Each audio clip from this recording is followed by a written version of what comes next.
Thank you all for coming. We will call this CRA meeting to order on May 28, 2026. We will do our invocation by Member Wayne Bloodsworth, and we'll have the Pledge of Allegiance to follow. Let us pray. Heavenly Father, we come to you today, Lord, and we just give you all the glory, and we thank you for everything you've done for us, Lord. We just thank you for the rain you've been sending our way, Father, to bring our grass back alive, our trees, and hopefully our rivers and our lakes, Lord. We just thank you for every drop we get, Father.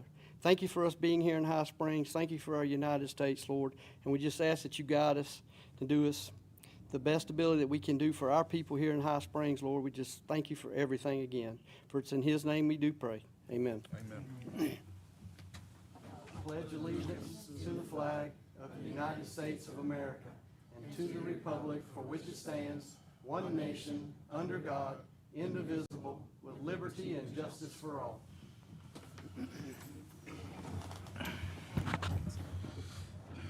We'll have our roll call. Chair Grunder, Here. Vice Chair Howell, Here. Member Bloodsworth, Here. Member Whites, Here. Member Miller. Here. Have the approval of the agenda for the May 28, 2026 meeting. I make a motion that we approve the agenda. Second. Been properly moved and seconded. All those in favor say aye. Aye. All those opposed, same sign. We'll have our approval of the minutes from the April 23rd, 2026 meeting. I make a motion that we approve the minutes from April 23rd. Second. Been properly moved and seconded. All those in favor say aye. Aye. All those opposed, same sign. We'll move now on to new business item number 1. Review, consider, and approve the agreement for Project Incentive Grant Program for Honeybee Venture LLC. Hi, Board. Thank you for making a meeting today. I really appreciate it. Good to see everyone here today. So this first item, it's pretty much just a procedural. Last meeting, you guys entered into an agreement, or we didn't enter an agreement yet. You accepted the grant program for the Honeybee Ventures project for shuttle service.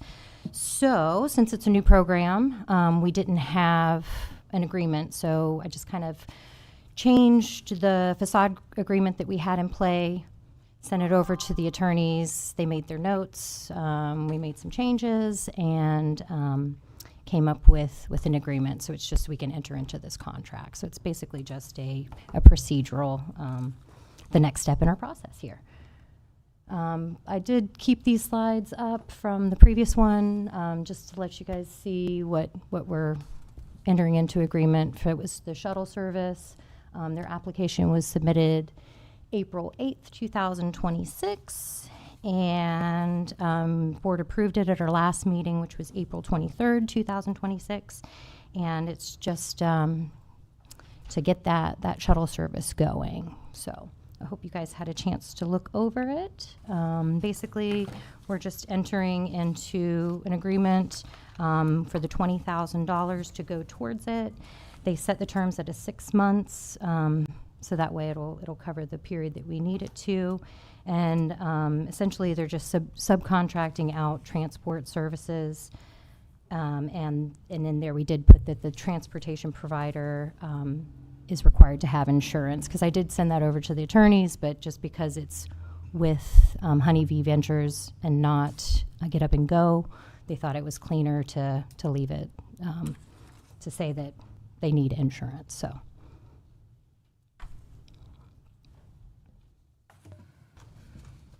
Thank you. Do we have any commissioner comments or questions?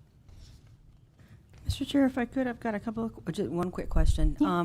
I know that, Amy, when this first came in to us, they were hoping to start a couple days after that, but that obviously didn't happen. Mm-hmm. Are they going to add 4 days after the 26th of September? Or are they going to start on the 30th? Yes, we can, this bill would Get Up and Go transport, we can. Can you please come to the mic, because there's people listening online.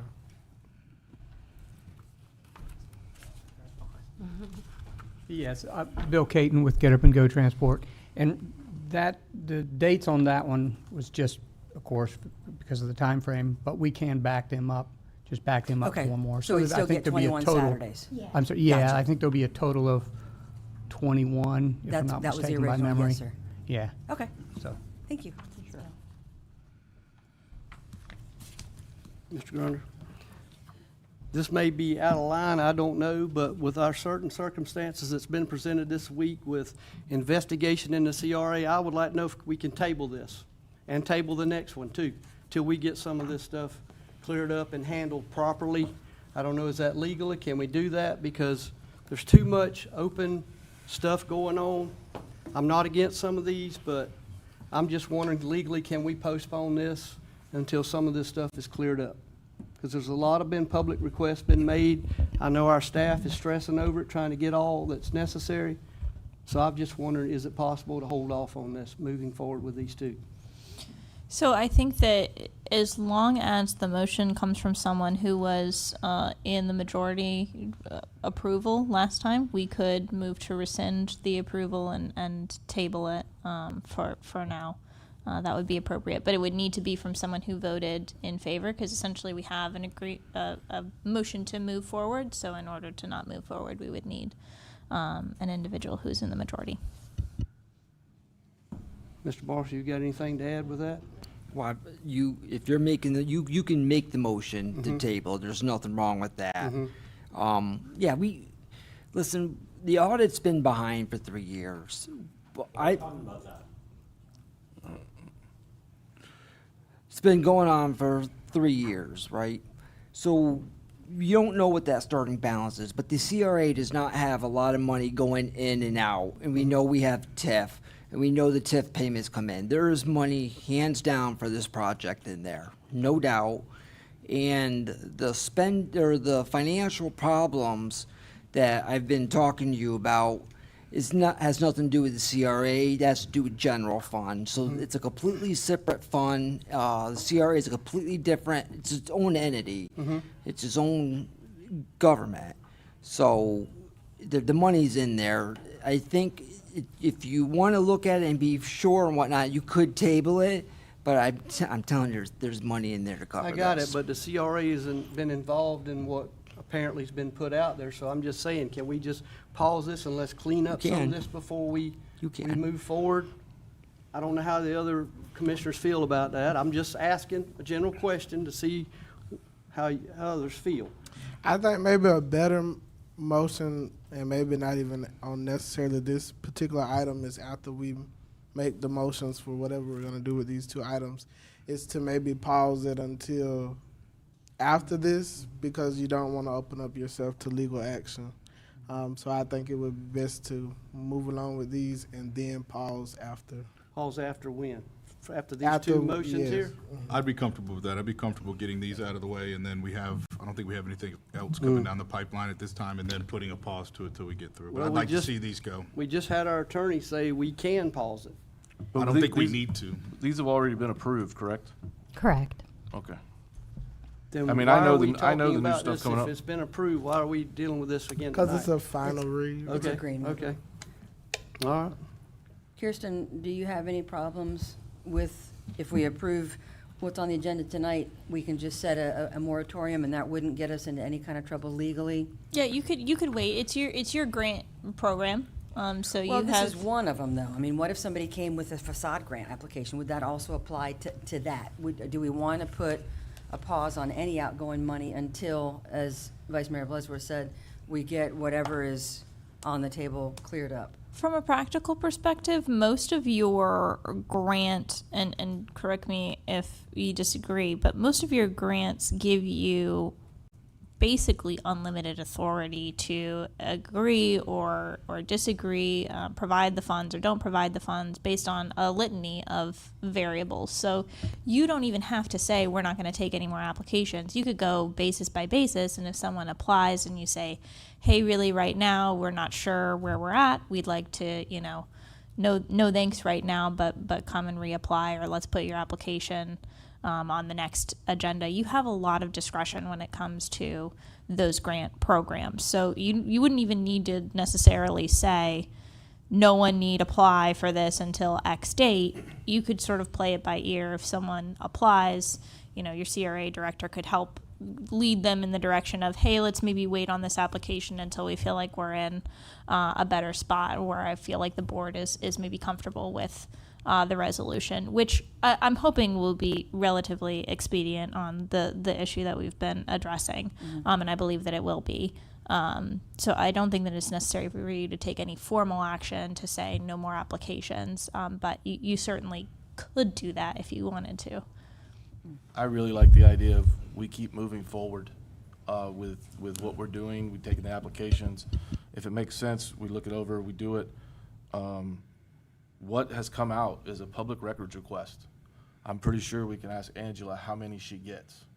It's nothing new. It's just, I mean, it's This going is- on. She doesn't normally get them from attorneys, though, so I think It's- this is a little different. I She mean, wants to make it's sure still she a does public- everything right. I know, and that's fine, but it's Always. still a public records request. That it's, I say we move forward with the CRA. The CRA is very important to the city. Hopefully within the next little bit, some other things will get caught up and, that can be put behind us. I think we move forward with the CRA. If something comes up in front of us and we don't like it, then we don't approve it. That's how I feel, but. The last fund balance I saw for CRA was about $500,000. Is that still relatively accurate? I mean, that might help give us a little bit more, I can pull that up, but if you'd like to continue with your conversation, it'll take me, I have to I mean, log in. but I guess my main point was it was pretty healthy fund balance. It's healthy, there's money in Yeah, there. yeah.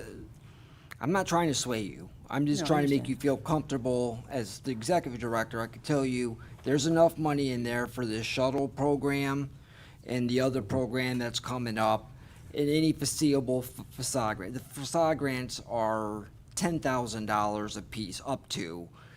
We've gotten, how many have we gotten this year? 2? This cycle, we haven't had any. We had haven't- one that paid out from One that got last. paid out. Okay, so I'm sorry, 1. We don't have a lot of these coming through. There's not a lot of money washing through. I'm comfortable as your executive director to say that there's money in there to cover everything that you see foreseeable. This, as Commissioner Howell said, this is just a public record request, and no, we do get them from the attorneys all the time. Really? We get them from attorneys, absolutely. So we're not gonna treat it any different than any other public request, but this one is very sizable. It's gonna take a long time to get through it. So if you wanna pause it, you'll be pausing it, but it'll be done before your next CRA meeting. That public record request, God, I hate to put Angela on the spot, but I would like to say it would be done by the next CRA, no? Okay, We have yeah. we have a It's next week. No, I'm sorry. we have a meeting set up with the attorneys who sent in their request to see if we can narrow down some issues and make it a little bit more practical. What's the start date on this project? Now? Well, remember we brought it to you, the idea in December.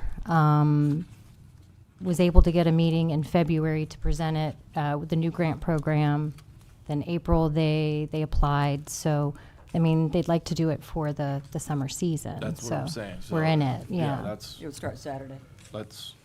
Well, I mean, they have to sign the agreement, and then I have to do So we have to wait the another week. PO to get them the funds. But it would start much sooner. If we Soon. keep kicking it, Correct. we may run right through Correct. the summer season, and this would all be for nothing. And, So, and that's the point I was gonna Yeah. make before we switched, so I get a voice, but I don't get a vote. And as your voice, I'm telling you, your school's letting out. People are It's time to going go. to come, this is the time, and this program, Amy has put a lot of hard work into to make it ready for summer and to bring people to downtown. And I'm really advocating, the money's there. I'm advocating, this is a good program. I like to see it through. I don't advocate that hard for something, but this got a lot of work, and I think the money's there. If it's not, I'll pay for it out of my pocket. I'll put that in writing. well, we need to move forward now. I make a motion that we approve the agreement for the project for Honeybee Ventures. Second. Kirsten, do we need to clarify that the 5 dates that we originally had are going to be pushed back? Like, it's going to include 21 Saturdays? Does that matter? I do believe it does say 21 in there. So that's how it's defined? That's how 21 I did it, because Saturdays, I got wasn't it. sure about, because The it just kept timing. getting, pushed Yeah. and pushed. So. That's my recollection as well. Okay. I'm looking Okay. now. It's been Properly moved and seconded. Do we have any comment from citizens? Nope. Okay. All those in favor say aye. Aye. All those opposed, same sign. Thank you. All right, we'll move on to new business item number 2. Review, consider, and approve the agreement for project incentive grant program for Spring Building LLC. Okay, so just like the other one, you guys be entering into an agreement. We didn't have one currently, so changed the facade agreement again, sent it over to the attorneys. The amount would be let me flip this. You guys voted on $7,500, and I put in there that it would be kind of just like the facade grant one, where they do the work, send us the receipts, paid invoices at the end, and then there's a payout at the end for this one. Do we have any commissioner comments or questions? Mr. Chair, if I may, I would just like to state publicly that I think we should have waited on this. When Member Bloodsworth needed more time, I thought we should have put this back a couple weeks to give him some time to really look into it. And, you know, it's nothing personal against the project, but I'm just not sure CRA funds should be used to buy furniture. And that was why I said no, so, thank you.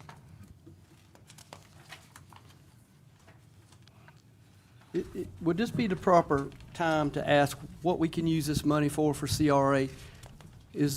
Could this be used for maybe improving our water and our sewer in the CRA district if people are having problems with the water and sewer lines? More basically addressing some of our issues that other people are having instead of just one or two individuals? Can that be used for such as that? If you're going and doing a project, so say we're redoing the street in a certain area, then we could do that.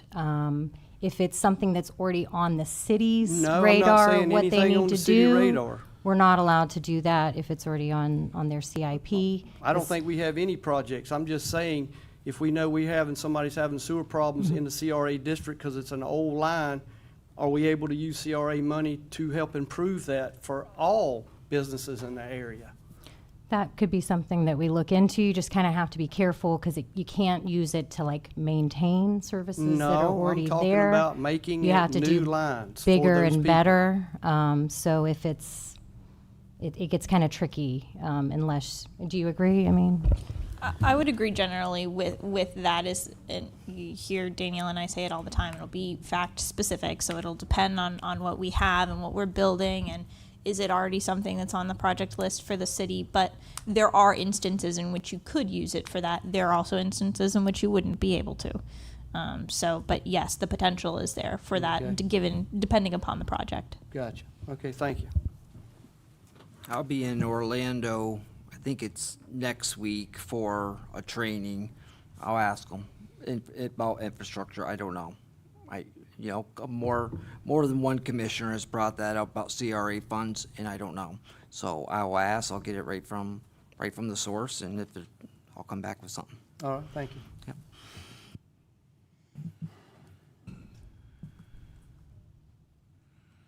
Okay, we'll entertain a motion.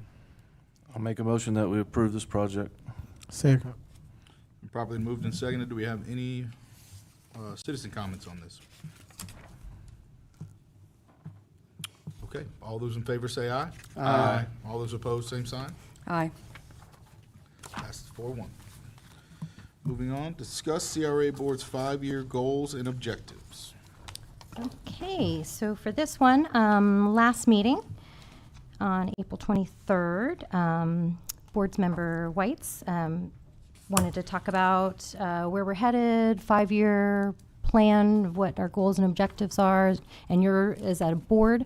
So I put it on there, and we're going to kick it off to you guys to kind of have a conversation.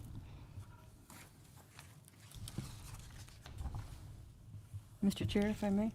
Please. To Member Bloodsworth's point, we had talked about that before in terms of infrastructure, and that's something that, we've got old water lines. We've got people who live over here that don't drink their water because it's so bad. And if that's an appropriate use of funds, you've got really, really skunky water. I've sat in their kitchen. It's pretty bad. And if we could improve that water distribution within the CRA district, it doesn't just benefit the CRA district. If you make an improvement to the water distribution system, it benefits the whole system. Yeah, definitely. Ultimately. And that's something, I know you can't see it, but boy, it could be really impactful. And then I read over the comprehensive plan, and it mentions over and over and over rails to trails, rails to trails. That was set up as a really specific goal and objective. So I don't know how we can tailor that into CRA initiatives. What can we do? How could we use, because obviously we've already been told by Erica that they're expecting the city to come up with $1 million. We knew that shoe was gonna drop. We're gonna have to come up with something. So how can we use CRA funds to help leverage that? We could build a dog park with CRA funds. People walk their dogs here all the time. I had that idea before. And I can't imagine how much they would love having a dog park somewhere that they could let their dogs run and then go across the street and, Florida Creamery could have a dog bowl or something out there and give them a pup cup and you could get an ice cream. I think it would be fantastic. But we've never really as a board talked long-term goals, and kind of what the objectives are. So I just kind of wanted to open it up to see what everybody else thought. No, I like everybody coming to the conversation. I think in the 5-year plan, we need to talk about training. That was one thing I was disappointed with, that I didn't get a chance to go to training when I was on the chair. So I think training would be important, that we start training the person that is the chair. So I personally would like to see this CRA district expanded. You and I have talked about this before, and I've publicly said it. I want to see it expand. I don't want to see it go down Railroad Avenue down in that part of town, because some of those churches down there are on the National Registry of History. We can't do anything for those people. I had one of their church members reach out to me to see if we could help them with windows and doors. They're not in the district.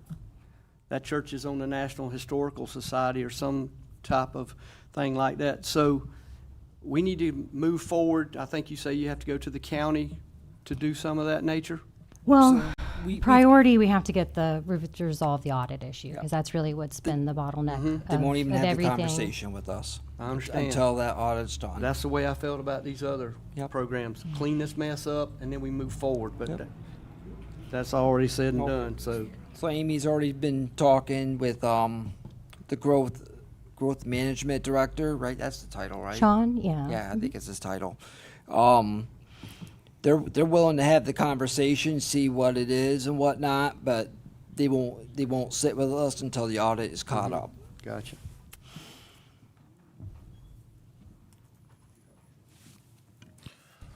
I would like to see us be more proactive in trying to bring some businesses in. We have a beautiful Main Street. We've had a lot of investments into that area, as well as the surrounding areas. The Priest, I think, could be a center point for that. There's so many opportunities to increase our foot traffic, and we're starting to hit them with this transportation and getting the people out of the Springs and into the city without taking up parking. I think with the CRA, I just think it's a huge factor into bringing people here. And, one of those things where come spend your money in the city and then you can leave after the weekend's over. But I think it's a big deal. We've got to make it easy for people to walk, ride, whatever it may be, and figure out the transportation stuff in town. If somehow, some way, if there's a smarter person, engineer out there that can figure out a way to get the semis out of Main Street, it'd be super. But I got to say, I think we're on the right path for the 5-year plan. You talked about the motorized bicycles before. The larger CRA is going to be great for that. I don't know. I think we're definitely moving in the right way. I just want to see more proactivity with the attracting businesses. So. I couldn't agree more. I think we owe that to the businesses that have already stayed and spent their money, and we've really had quite the investment into this town by most of those business owners, and it's time we do something to help them. I'd love to see an entertainment district come in that we can stamp right on. Cultural district, Cultural district, district. please.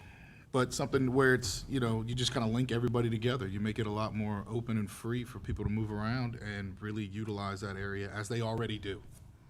So that's what that's what I'd like to see, and I'd like to see us get that done. That's more of a one month plan for me, but I know we don't all agree about that. And I think the only other thing that I would like to say is focusing on parking. If there's some type of way that we can get some more parking downtown, Just need some valets or something. maybe a parking garage. Don't shoot me. Yeah.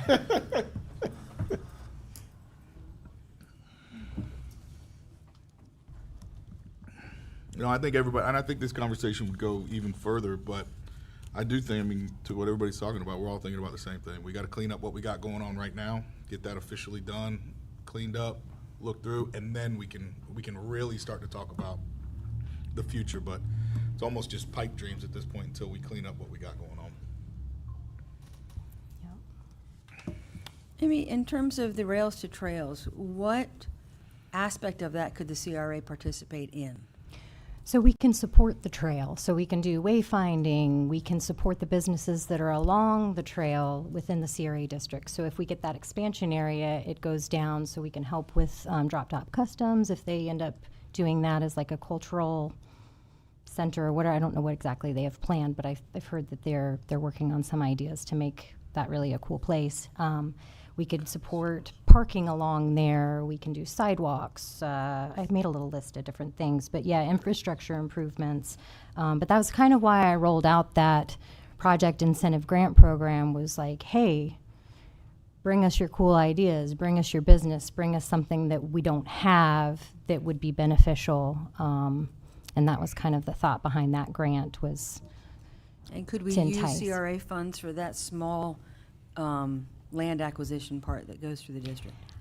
that'd be more of an attorney question, just because I don't know how they would separate just that part. Well, I mean, it's a pretty small distance, a small percentage of it, but it'd be something Yeah. maybe.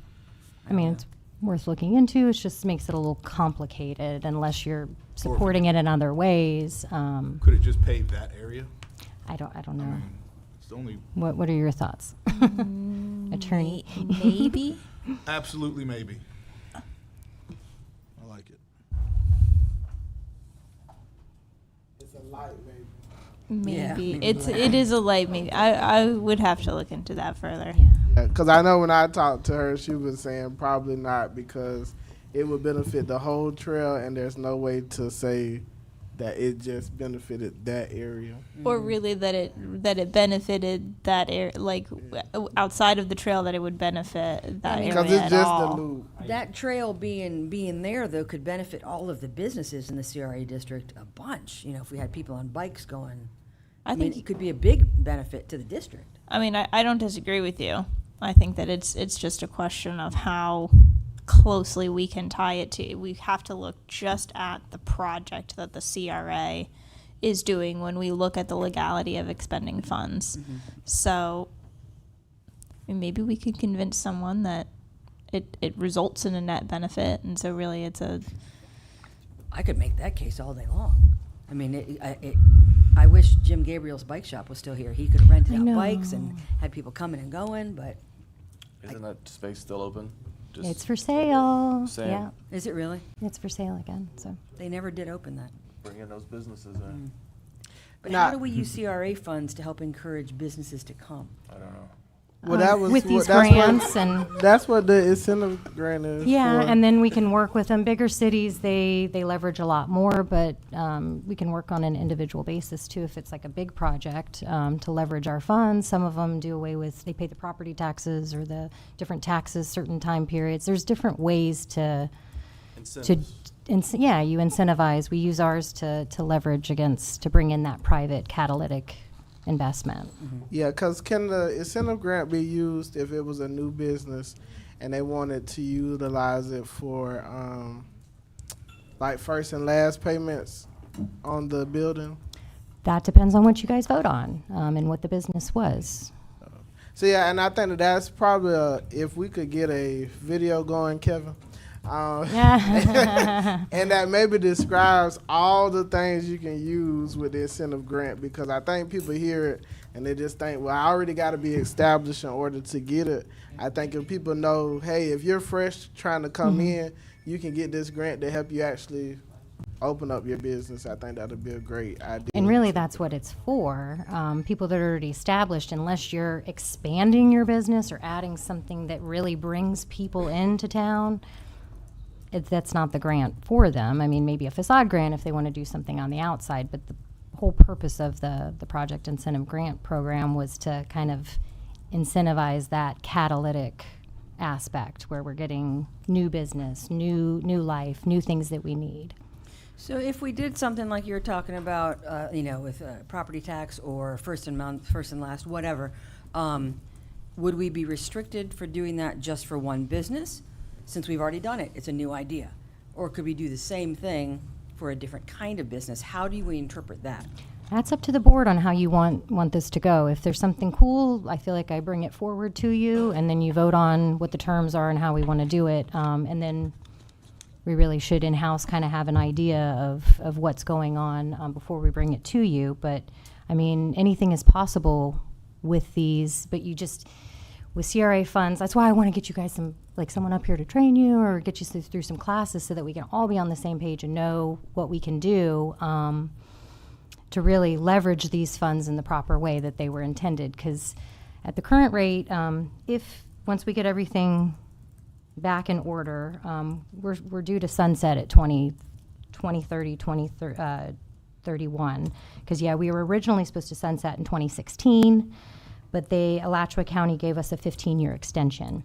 When they did the finding a necessity to head down, 27 more along that trail, the goal with that was we were gonna ask for an expansion or extension of ours to 2046 to be able to accommodate that. So, I just want to use these funds the best way they can be, and go out with a bang, however we do it.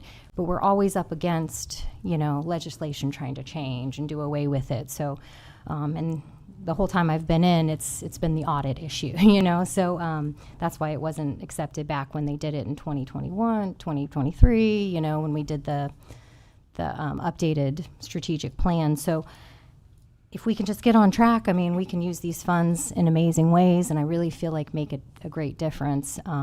But yeah, I'd love for everybody to be on the same page, and I like that we're having this conversation because I feel like we've never had it.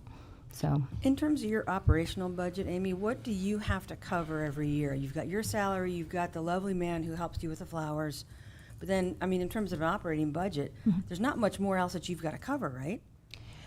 Well, I guess whenever they had that agreement, because they've been back and forth with what, because I guess they've slipped up a few times with how CRA funds were used and When how you say stuff they, was done. Can you tell me who they were? Prior CRAs or however that all worked. Okay, And okay.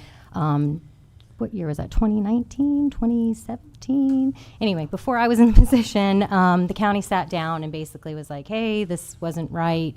This is what you need to do to get on track. So they basically said that 53%, I believe it was, of the CRA funds or the TIF funding for that year, every year, is supposed to go back into the district. That's why I've reopened up, and expanded facade grant programs, because we really should be putting that amount back in. The other is the operational cost, so they want it to be below 50%, So, So 47% of your budget is just operating the CRA. and we don't even use all of that all the Right, time, but right. those are the numbers. They don't want it to be too off balance where they were, because I guess in the past they were paying for more, staffing and administrative type stuff than was actually going into the district where it was supposed to be spent. So that's why they put those parameters at play. But every year we always have a little balance that rolls over, and really you're not supposed to do that. You're supposed to either use it or you lose it, or you allocate it to projects. That's why I wanted to go ahead and do a parking project and redo these roads and a few things that are in the works, so that we can show some capital improvement projects and actually put the money where it needs to go.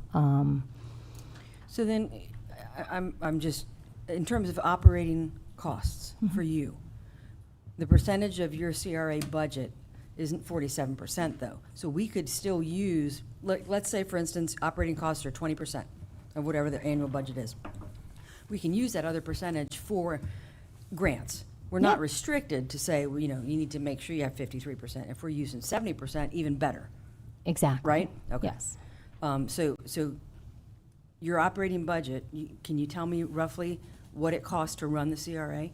Oh, I didn't bring that with me. Okay. But yeah, everything was, I mean, we should have those numbers from, Okay. you have them from the previous budget seasons of what we have left over. I think last year we didn't spend, it was like 83,000 or something, maybe Okay. 90,000. Okay. Out of at that point, it was almost 300,000 that we were getting. This year, it should be a little bit around 300,000. It was below that before, because I think it was like anyway, I don't know. And I'm the sorry, I bikes didn't bring that- that with me today. The bikes that we bought for the police officers, that counts as CRA money spent Correct. for the district, right? Correct, but we have to be Okay. careful with that though too, because you can't just pay for police. It has to be innovative policing. Well, I mean, it was. We didn't have those bikes. So Exactly. that qualifies, right? Exactly. But you say we can't pay for policing Correct. with CRA funds? It has to be innovative policing. You have to make sure that it's new and good, and it can't just be to cover police budget. We had a contract, though, that we signed in 2025 for police services. Some of it was for the bike, some of it was just for police services. For extra duty, right?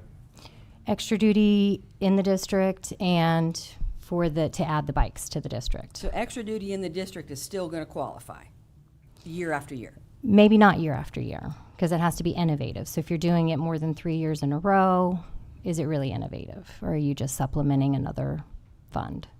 Yeah, because Okay. a lot of how CRA funds work is we start a project and then we're supposed to hand it off, right? Correct.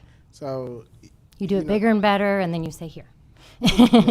yeah, so, so most stuff is only 3-year increments. Okay. Okay. So during like Pioneer Days, tree lighting, those sort of things, does the CRA involve any funds in those at all? So because those are annual events that have been going on for 50 to whatever years, we're not allowed to designate for that, because that's what should be covered by the city anyway. If it was a new event, you could do it. That's why I kind of opened it up. When I met with Chief Shepherd to redo our interlocal agreement, I was thinking at first, something with the kids walking to school, because I always saw them on scooters and going so fast. But he thought that the bikes would be a better use. And then we came up with an agreement that, okay, whatever hours you feel like would be beneficial during busy times down throughout the district, if you could be there, since it's getting busier. And so that's why we entered into that contract, and it was a total of $20,000, including the price of the bike. I think that's appropriate use of funds. I mean, but you're saying we can't go beyond 3 years. Technically, yes. Because it's not innovative anymore. It's always innovative, but. Yeah. So what you're saying, though, is that agreement that we agreed to last year. We got to figure out a new way if we're going So to is there a put way, money towards okay, that. maybe to make it innovative, that the helmets light up? Well, I mean, because it has to go to something that's different.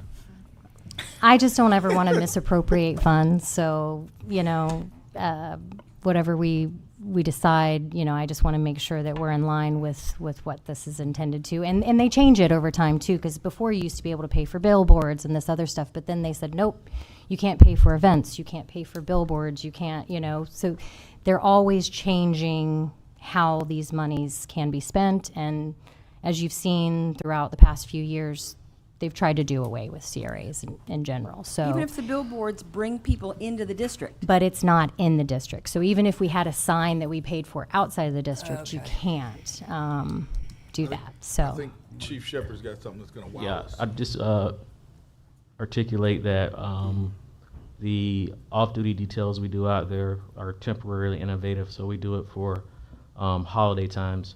There are other innovative things out there, ideas out there that we've talked to other police departments. So it is in the pipeline. When this expires, we'll be able to do some of the similar things and still have the same actions. So we are checking with other PDs.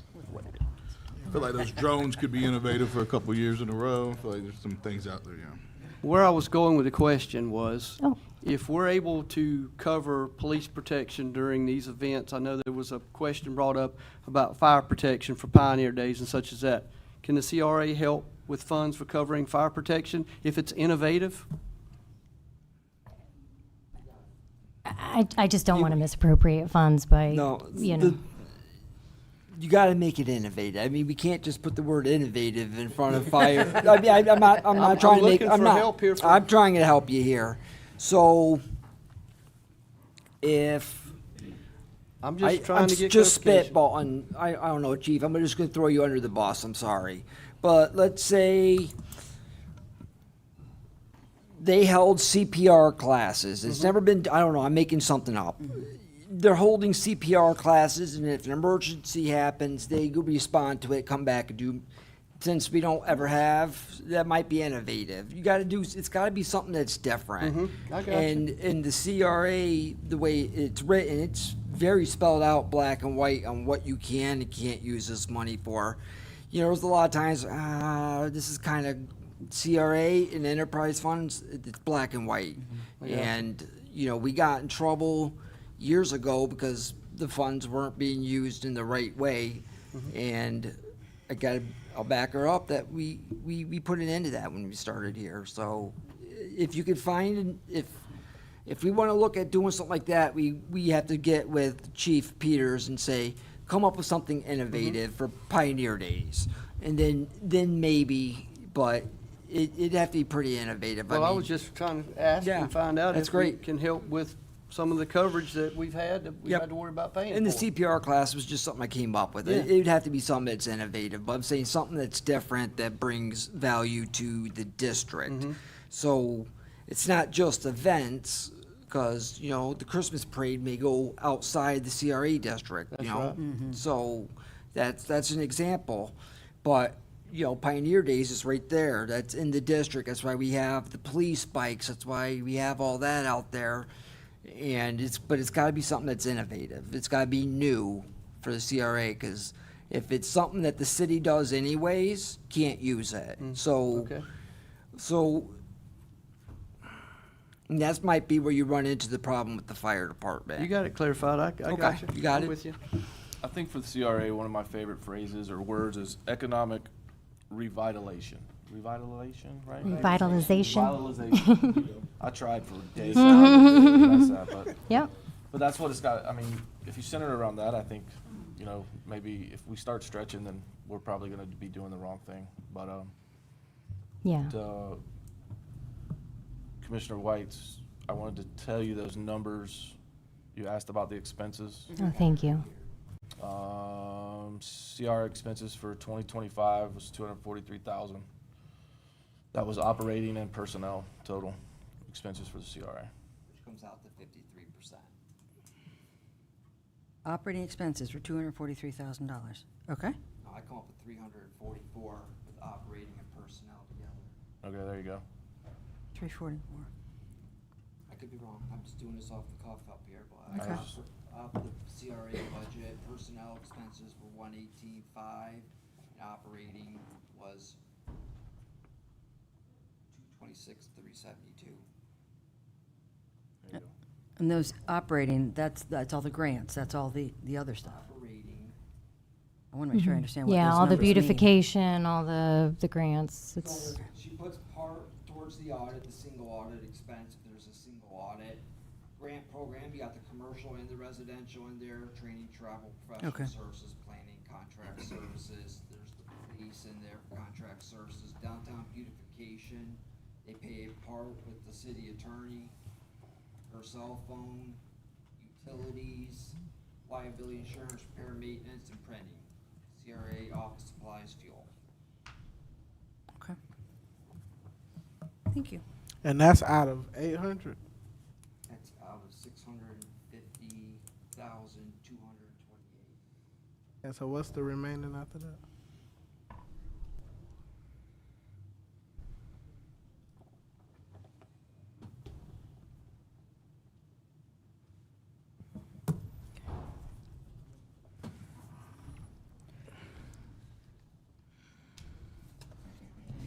5,356. And so for personnel alone, are we at about like 30% of the budget? Personnel alone now, you're just personnel not operating, you would be.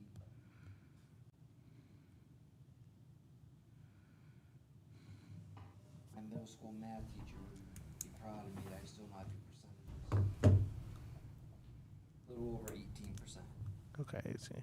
So is it possible, I know we've been talking about this audit, going forward, since we're on that 18% personnel, could we contract somebody to help with just CRA audits?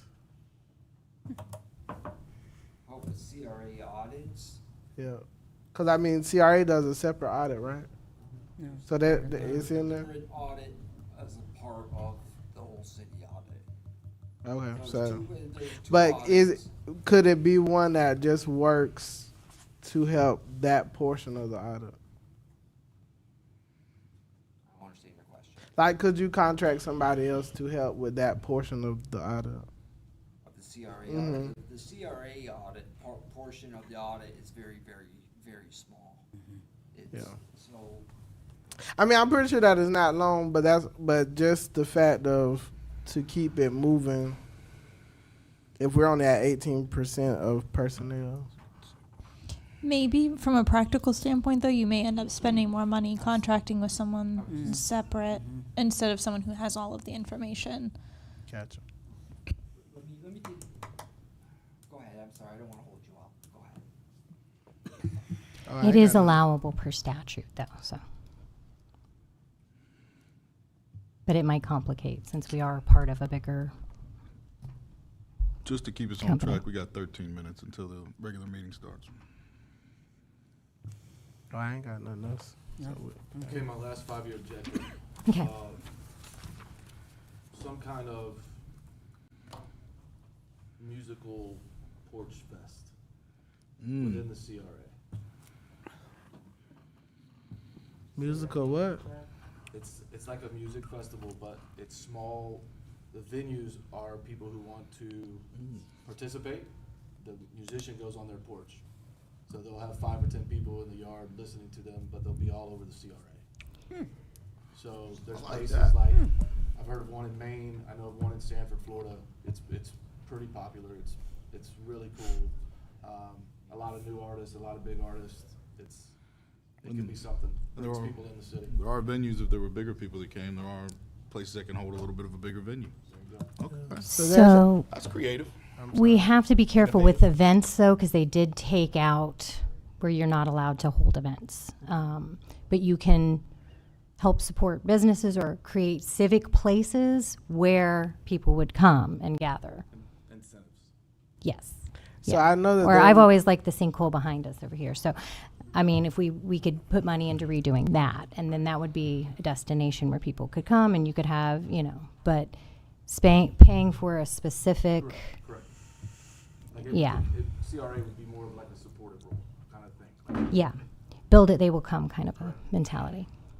Yeah. So I know that there's a Doing our grant that's cultural going to be coming open, maybe, but it's going to be like in the future, about 5 years. So Lotro has it right now.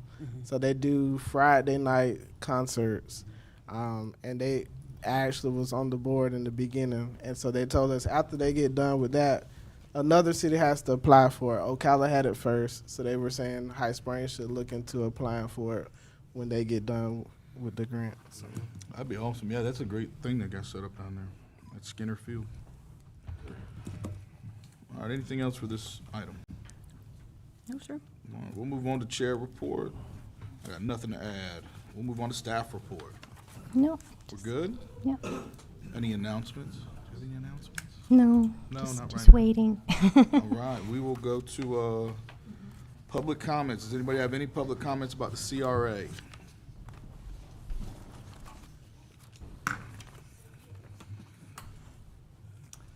Mr. Chair, Sean Coles, a local resident and voter in High Springs, and I wanted to say that I really love to hear Amy speak, and I think that she has a real good vision and understanding of what would be the future of this city to make it healthy. So I wanted to publicly announce that thank you, Amy, and I appreciate everything she does. I think she brings a lot to the table. Considering that we don't have a city planner, I think Amy has been a real asset. So thank you, Amy.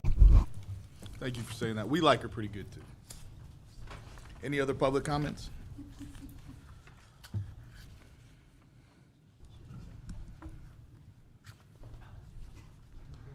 First and foremost, I'd like to thank y'all for having me.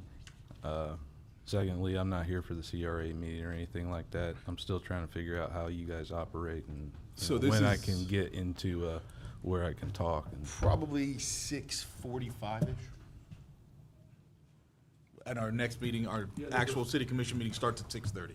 okay. Yeah, Well, so I'll during say- citizen comments in the next meeting, you can come Okay. up. Well, I'll give my opinion on the topic. Defund the police. They're way too overfunded. Fire This is department. about the CRA, sir, not about anything with the city other than the Community Redevelopment District. So the next meeting, when I call for citizen Okay. comments, come up. Okay, well, nevertheless, defund the police. Thank you, sir. Super fund the fire department. Thank you, sir. Okay. Any other citizen comments? I don't know. Entertain a motion to adjourn. So moved.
We're going to call this city commission meeting to order. We're going to call it to order at May 28th, 2026, 6:30 p.m. Please, we're going to have a roll call, please.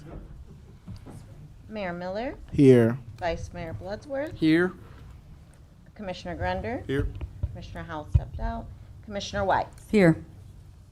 Okay, we're going to have invocation and pledge led by Pastor Adam Joy. Just say here. Just say here.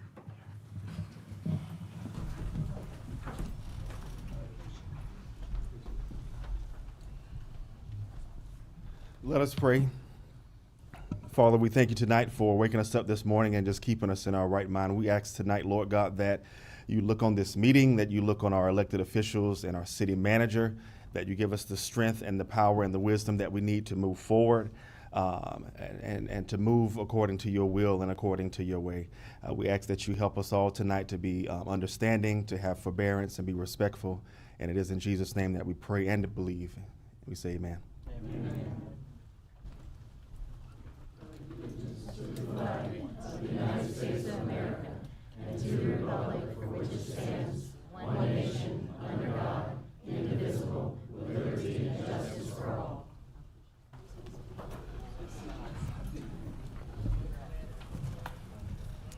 All right, so we're going to have approval of the agenda. We're going to add an item on today before new business item number 1. We're going to have act on appointing members to the Youth Mayor Council. Make a motion, we approve the agenda, amended agenda. Second. All those in favor say aye. Aye. All those opposed, same sign. All right, approval of the consent agenda, minutes of May 14, 2026, joint city and county commission meeting, minutes of May 7, 2026, commission workshop, minutes of April 23rd, 2026, commission meeting. Mr. Mayor, I make a motion, we approve the consent agenda. Second. All those in favor say aye. Aye. All those opposed, same sign. Special presentation item number 1, special recognition for Parks and Recreation volunteers, and that's going to be by Miss Jennifer Appleby.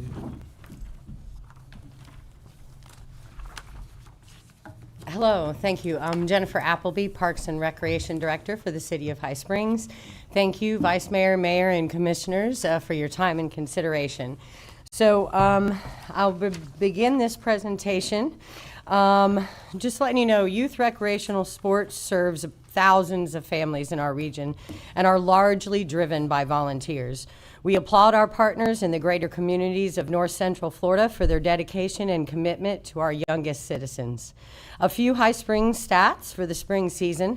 For soccer and volleyball, we had 26 teams with 10 or more athletes per team, servicing over 300 children from the ages to 4 to 18 years. We were able to provide 32 scholarships this season. All 26 teams were sponsored by local businesses and led by a team of 41 volunteer coaches. Without further ado, our first recognition tonight is for an extraordinary individual and family that has given their time, energy, knowledge, and love to the youth and families of this community. As a pediatric physical therapist by trade, and after coaching with our recreational soccer league for a few seasons, Coach Amanda saw a need and developed an adaptive soccer event that has expanded from High Springs to Alachua and Newberry, offering team sports activities to all our young people with various capabilities. Amanda has been integral to the growth of our rec programs, and with soccer specifically has increased participation numbers, coach development, and communication. As soccer commissioner, she is the heartbeat of High Springs soccer by leading us all to the goal, offering high-quality soccer instruction and athletic opportunities. A competitor herself, competing in things like 100 miles in 24 hours. Amanda leads by example, emphasizing the joy of the game, freely sharing her knowledge, skills with others, and illustrating an active lifestyle. We are honored to present this award to Amanda Guevara and family for their contributions to the sports and recreation community. Amanda and family, if you'll please come up. Look at that.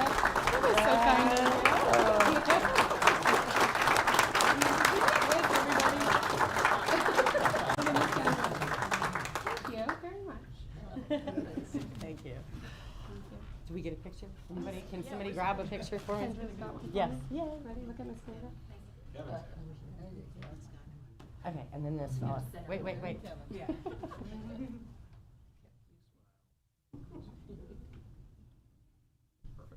Thank you. Yeah.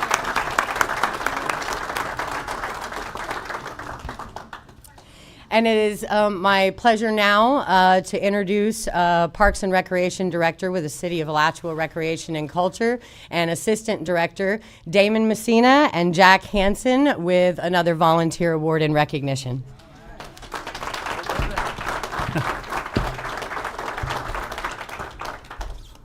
Hello, Mr. Mayor, Mr. Vice Mayor, Commission, City Manager, Madam Madam Lawyer. Damon Messina, City of Alachua Recreation and Culture Department. Thank you, Jennifer. She's doing a great job here in the city of High Springs. Amanda, you're amazing. I remember when you first started. Mason wasn't even born yet, and you're still doing this. And she does Limitless Legends, which is an amazing organization, and it's catching a lot of wind. And it's quite extraordinary the amount of time you put into both our communities. So we thank you for that. Now on to another award. This gentleman, Blake Oswald, I know a lot of people know Blake. I've known Blake now for, I would say 16 years, Blake. Is that right? Like 16, 17 years? So 16 years, that's roughly 2 seasons. So that's pretty much about 30 seasons 2 seasons a year, 30 seasons. It wasn't always quite that way until Blake came up with the bright idea for us to do 2 seasons. We were only doing fall, and then he's the one who convinced everyone to do spring, which was amazing. Back then, when we were doing volleyball, we only had a bare minimum amount of teams. And today, volleyball is one of the strongest, I would say, youth sports that we have in the Alachua County community. And that is a lot with this gentleman right over here. He's come up with many other ideas. He brought it to co-ed. It was just females. He brought it to co-ed. He did 17U. His daughter B, who's back there, she's about to go to law school, I believe, in the spring. He was a single father for many years. He dedicated an extraordinary amount of time here in High Springs. And then a couple years back, we decided to come up with another organization. It was called 399. That's the exit that goes both to Alachua and High Springs. And it used to be called Santa Fe Youth Basketball, but we converted it because we work in conjunction with the city of High Springs. It's your kids over here and our kids over there. We named the award after a gentleman named Horace Jenkins. I know a lot of people know who Mr. Horace Jenkins is. Horace, can you raise your hand back there? Thank you, Horace. Yes, that guy, Horace Jenkins, has dedicated over 50 years working with the city of High Springs and the city of Alachua for the youth. He's also a Navy veteran. The guy is just an absolutely stoic. He does quite a bit for the community. He doesn't stop. He's still here. He's still doing it. Everything he does is for the youth for both communities. And we decided to name an award. The organization 399 decided to name an award after Horace Jenkins. And Horace nominated Mr. Blake Oswald to accept this award. And he couldn't have thought of a better person. Blake ran the volleyball, both High Springs and Alachua, for the last several years. Numbers have spiked tremendously. The girls and boys that he has helped out has been unbelievable. We cannot thank you enough for that, Blake. He always shows up. He works 12 hours a day, leaves work, drives up either here in High Springs at the gym over here or over at Legacy, dedicates his time till 10 o'clock at night. He does it 3 nights out of the week. He's also raising a family. He owns his own local business here in High Springs. And I tell you, he's now retiring, and rightfully so. He deserves that. I know I've been trying to get him into other sports, but that's another story. We'll talk about that in a year. But I'd just like to read this. 399 Sports Recreation. The Horace Jenkins Community Service Award focuses on individuals who consistently serve and highlight our local community. If we can change for the better in our community, others will take note and do the same. A single positive change or decision can set off a series of reactions that can propel a community forward. This award recognizes those who lead and set positive examples of what a healthy community and its organizations strive to become. And I quote, this is from Horace Jenkins, "If we can make our corner of the world first class, others will follow."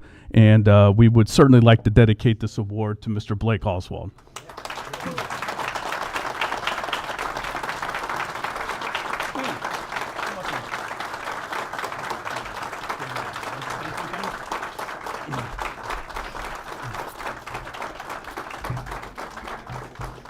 just want to say thank you. And over the last 16 years, I've had the pleasure of working with some really awesome Park and Rec directors, Miss Jennifer Damon, Robert Bashford back in the day. There's been times that it's been way harder than it should be. High Springs has a reputation of doing more with less. We have the least amount of support from our city. There's been times, I know Ms. Manick has probably had plenty of her coaches have to buy our own equipment over the years, do things like that. We lost basketball years ago because we don't have facilities for them. We've almost lost volleyball several times because our community school doesn't like to be community all the time. It all depends on who's in charge over there. Lately, it's been Alachua County School Board decided to charge us over $100 an hour to be there.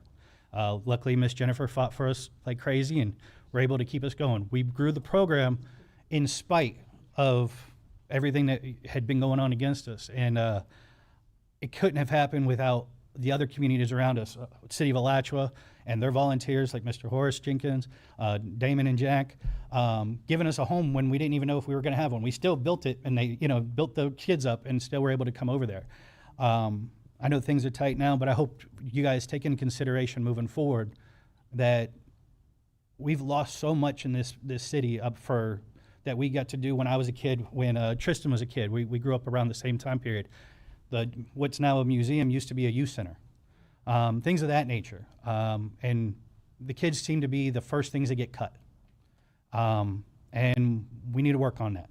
And the volunteers that High Springs has now will carry on what we've fought so hard for almost the last 2 decades to continue building. You've got a great core group of people working for you, working with you, both in soccer and in volleyball. Those are your last 2 programs. Can't lose those. Otherwise, everything that you guys try to do to keep this town as quaint and small and home-like will disappear, because without the next generation growing up here and appreciating being here because they have things to do with their families, with their friends, they're going to leave, and all you're going to get is new people coming in, and you'll end up like so many of these cities that have cookie-cutter neighborhoods that, turned into everything that you don't want this town to be.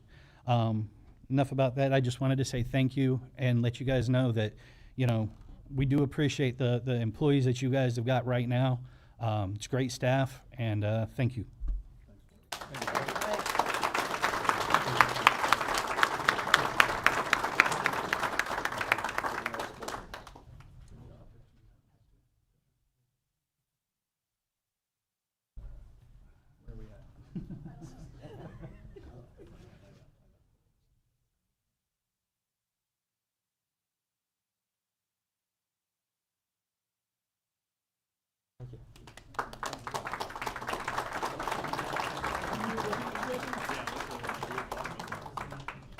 Thank you so much for that time to show our volunteers how much we appreciate them. And Blake, I still have your number, and I'm not going to lose it. So anyway, thank y'all. Have a good night. All right. Mr. Mayor, if I could point out that Jennifer Appleby didn't tell anybody this, but in order to get use of the gym that we do at the school, she has to clean the bathrooms. So our Parks and Rec director is cleaning toilets every night so that our kids can play volleyball. So Jen, we appreciate you.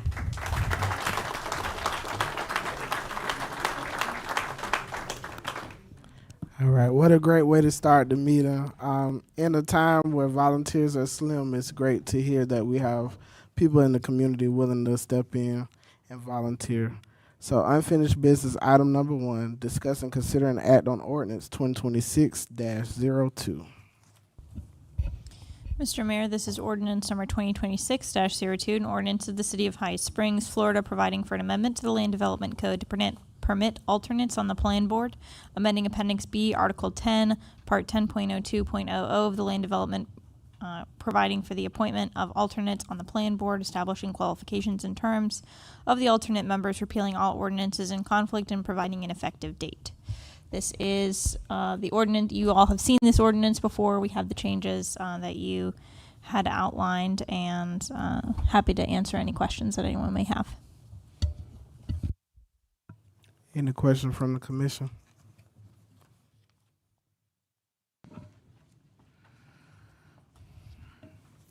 I'll make a motion that we accept the ordinance 2026-02. Second. Any citizen comments? All right, this is a roll call vote. Mayor Miller, Yes. Vice Mayor Bloodsworth, Yes. Commissioner Grunder, Yes. Commissioner Howell, Yes. Commissioner White. Yes. All right, it passes. All right, so citizen requests and comments for issues not on the agenda, please state your name for the record, and please limit your comments to 5 minutes. So these are comments on non-agenda items. Mr. Chair, Jim Conish. I'm just here to provide you with information.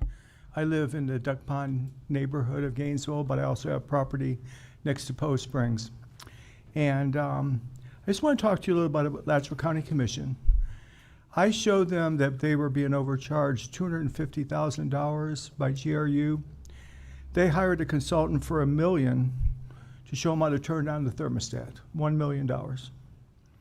They have friends that grow beautiful organic products, Frog Song.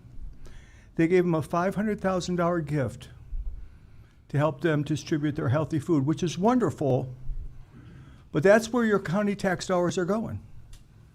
Every meeting, they shovel millions out the back door, lining the pockets of the cronies, but they don't have the money to pay you for providing core services in their territory. They're under audit by the state. They're the poster children, along with the city of Gainesville, for waste, fraud, and abuse. And the audit findings speak for themselves. I think the county has to find more money for the small municipalities. And I think it'd be very easy. Otherwise, the small municipalities are going to disappear a little bit at a time. Thank you for your valuable time.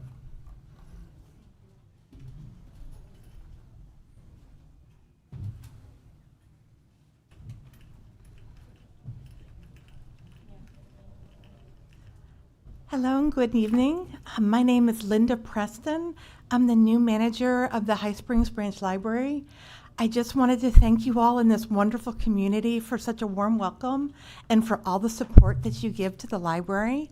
And while I'm here, I wanted to mention we have our Summer Reading Challenge beginning on June the 1st. And if you sign up, you get this cute bag that's stuck on my dress that says Roar into Reading because the theme is dinosaurs this summer.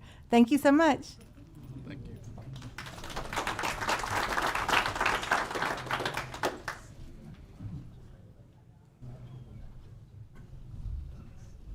Good evening, Mayor, Commissioners, Sue Weller. I just want to invite you all and the staff of the city this Saturday to the Kiwanis' sixth annual mini golf tournament. It is going to be held at the Pink Flamingo mini golf course. Even though that is not, the restaurant is not open, the golf course is going to be open this weekend. We will have some friendly competition again between our police department and our fire department. I also understand that we will have a couple of teams from the Alachua County Parks Area Department. And we would certainly love to have some of our staff members from our administration to come in and participate. It starts at 10:30. If you show up at 10 o'clock to get registered, there will be hamburgers and hot dogs served for those that are participating at the end of it, and there are a lot of prizes to be given out. So, thank you.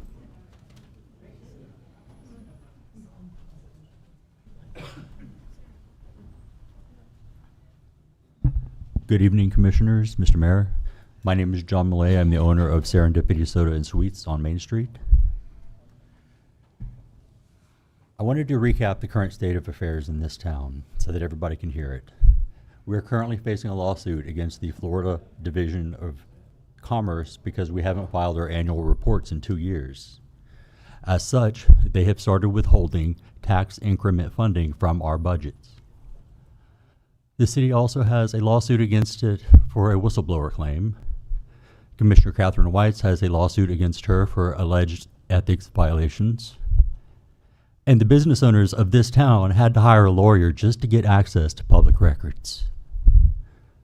$1 million has gone missing to a surprise invoice, and we never got a real good explanation.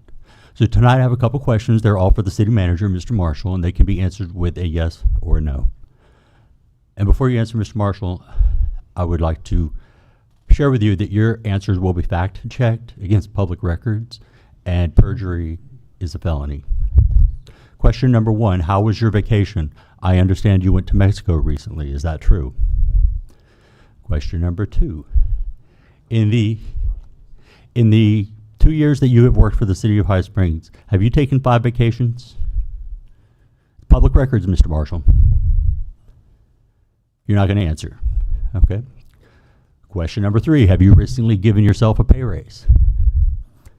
Question number 4, have you recently given your assistant a pay raise?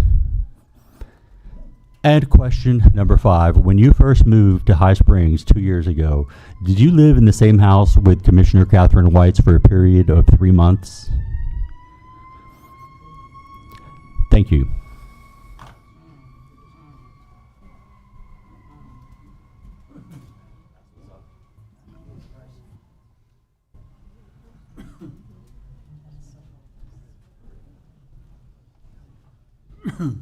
David Lynch.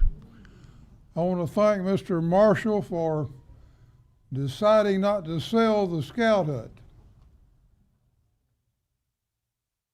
I beg the city manager and the commissioners not to pave over our beautiful concrete streets. High Springs Brewing, do the city manager and the commissioners want the name of their city associated with a product that kills 7,000 people each day?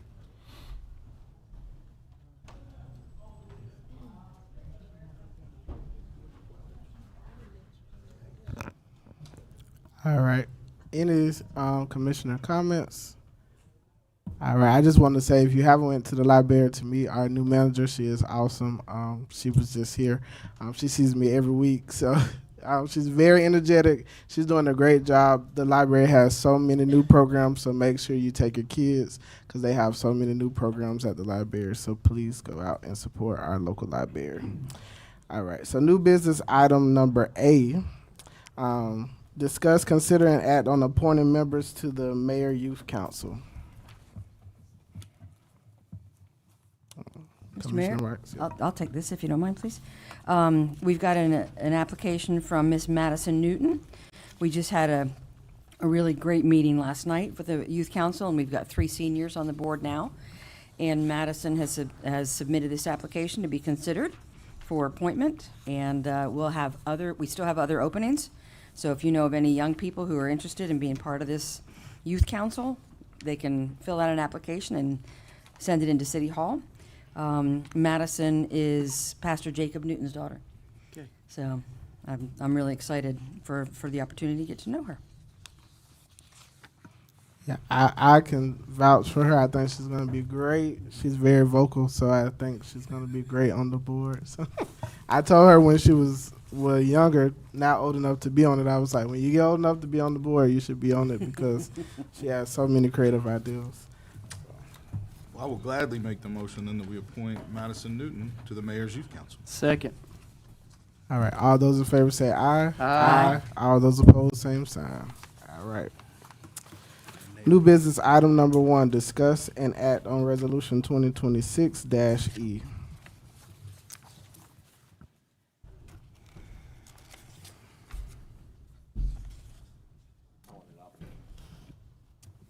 So am I. Sorry.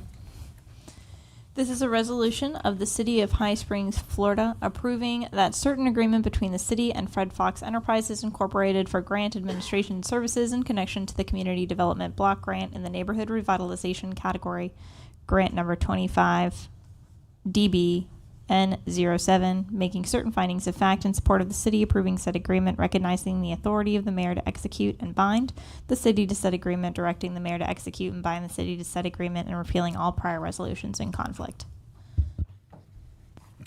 So Commission, this is the CBDG grant that you were working on. Remember, we had a protest, and the attorneys that advised us not to move forward with it. The protest has been voluntarily withdrawn. So this is why it's coming back in front of you for approval.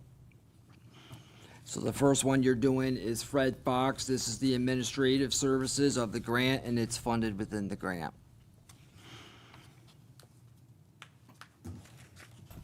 All right, any commissioner comments or questions?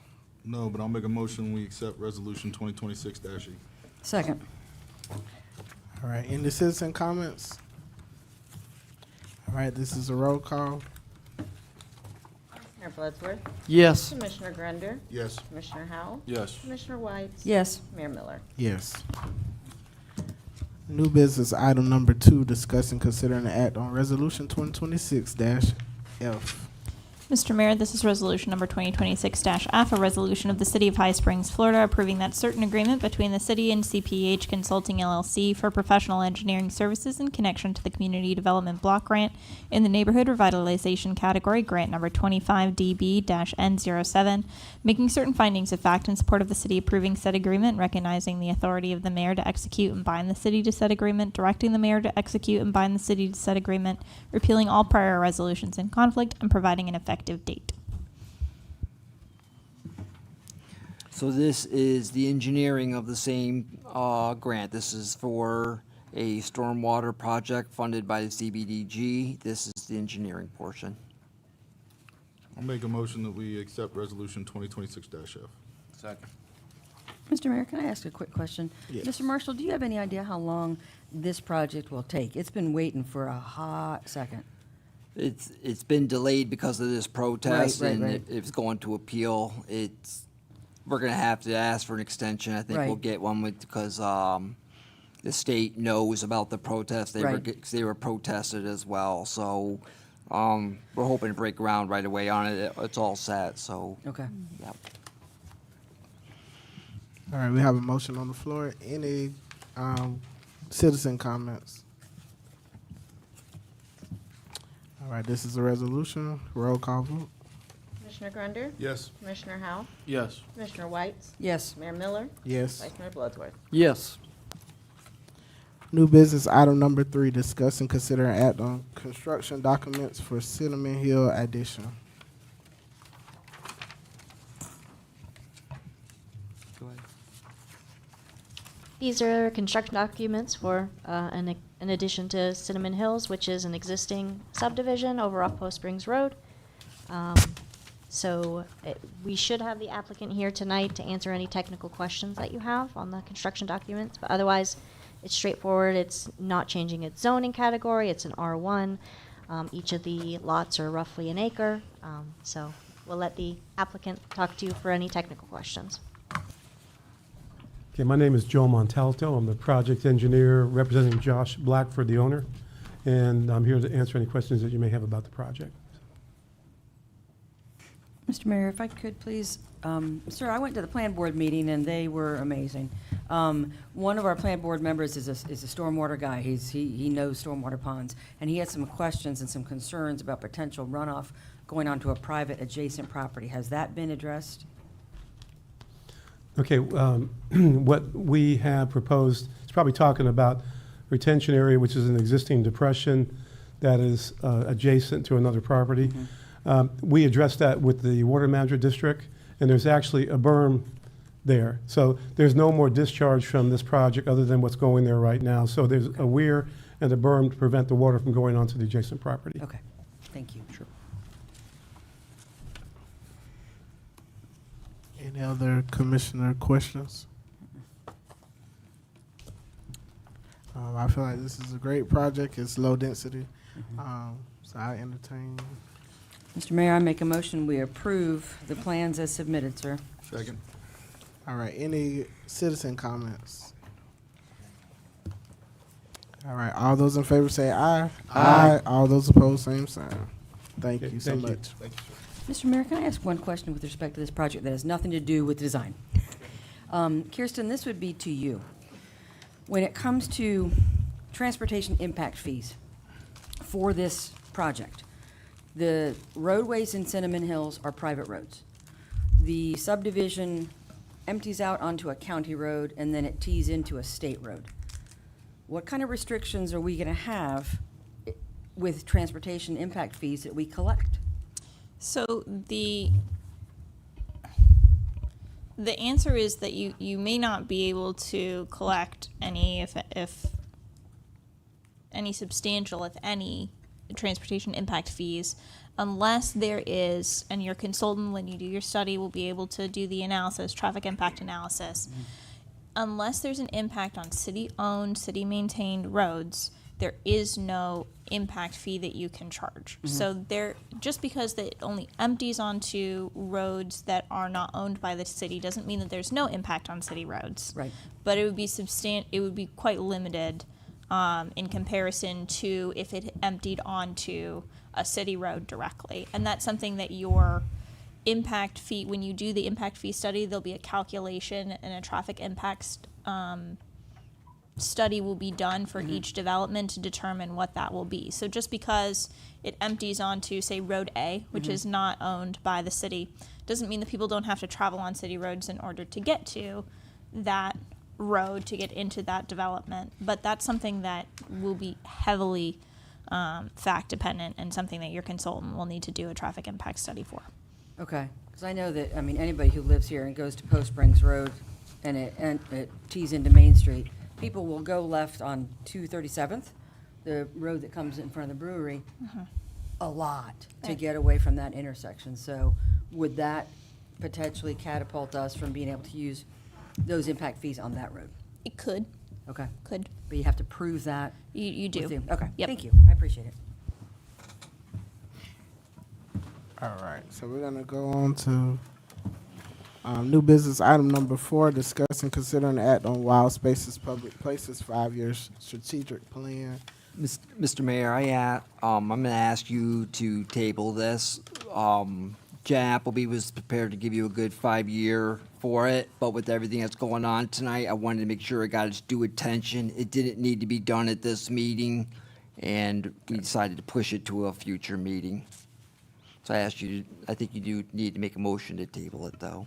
I'll make a motion to table it. Second. All right, any citizen comments? All right, all those in favor say aye. Aye. All those opposed, same sign. All right, discuss, new business item number 5, discuss, consider, and act on keeping the High Springs Fire Department and staffing levels for the future.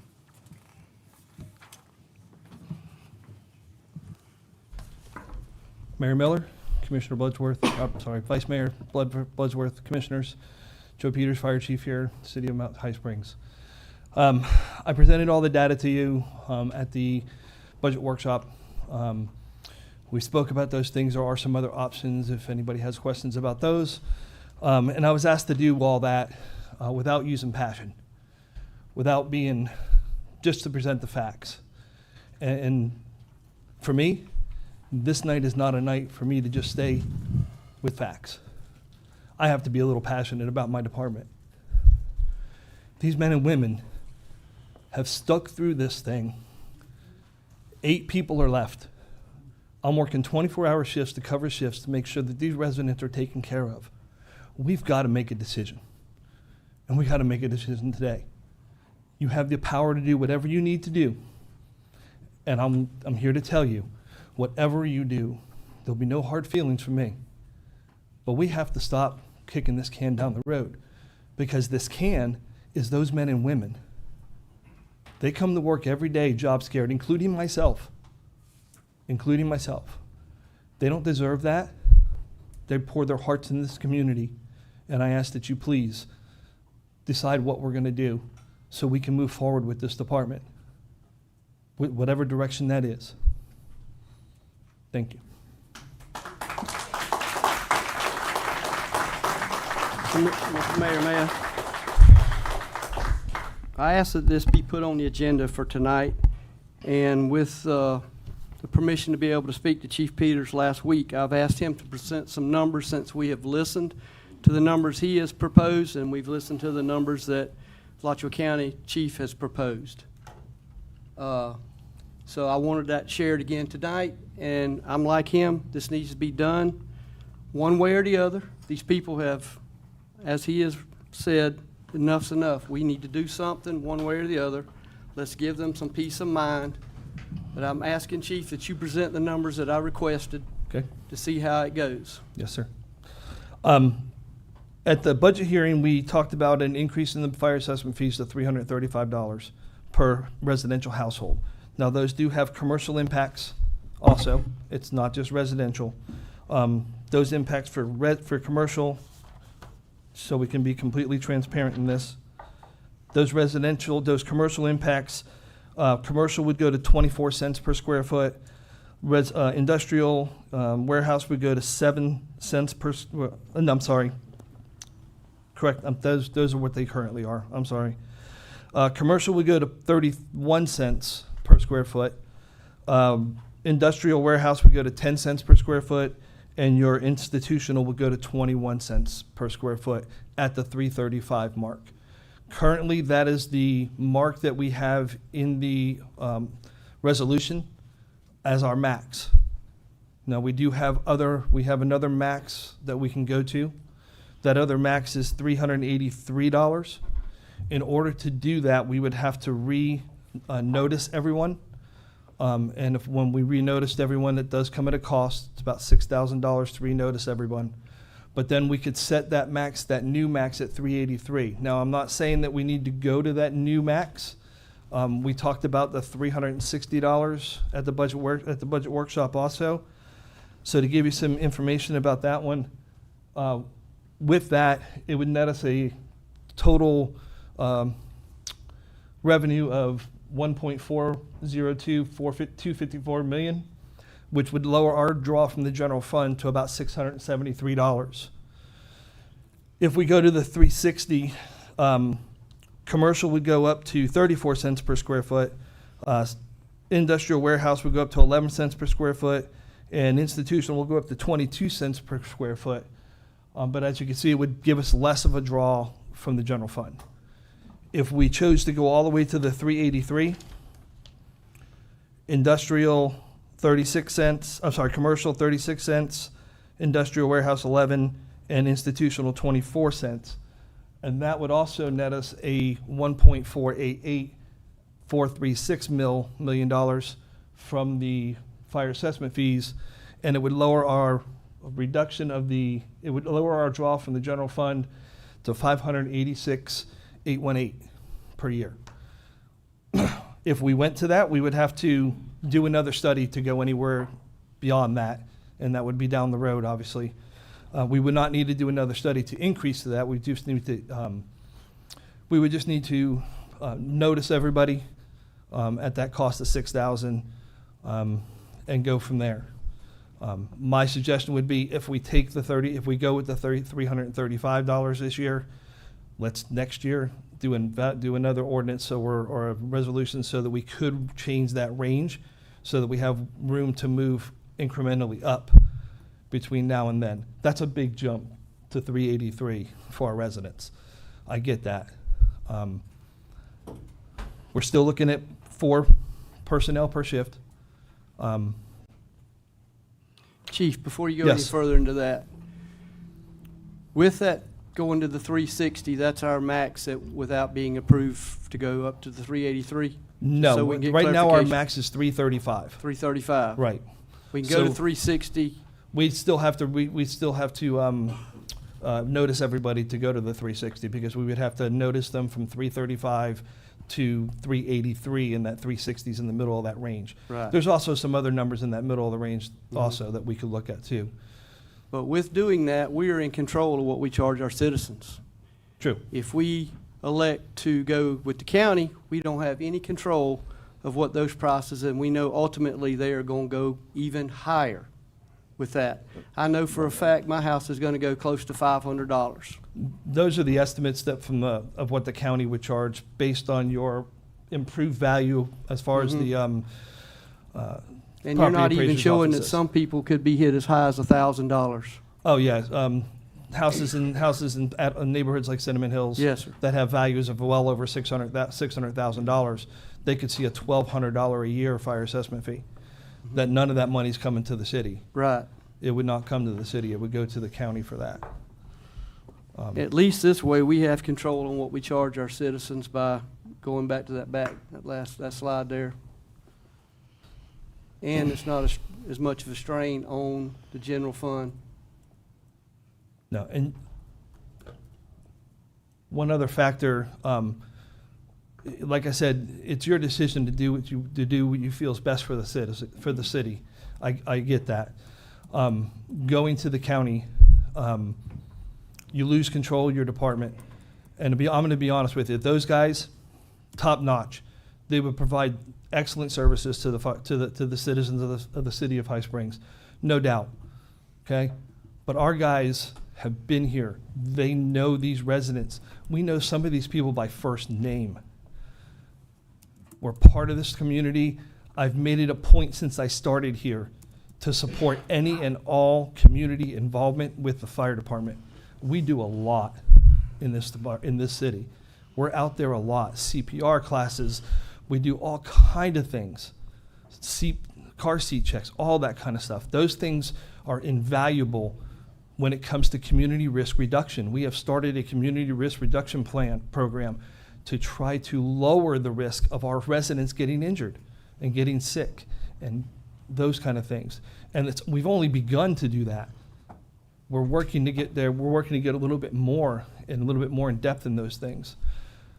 The last thing about the county is you just got to remember, once this department is gone, if the vote is to dissolve this department, there'll never be another High Springs Fire Department. With that being said, Chief, 113 years. I didn't like what Chief Theus was saying, that we would lose our equipment. Our citizens have paid dollars and our tax dollars for everything we got over there.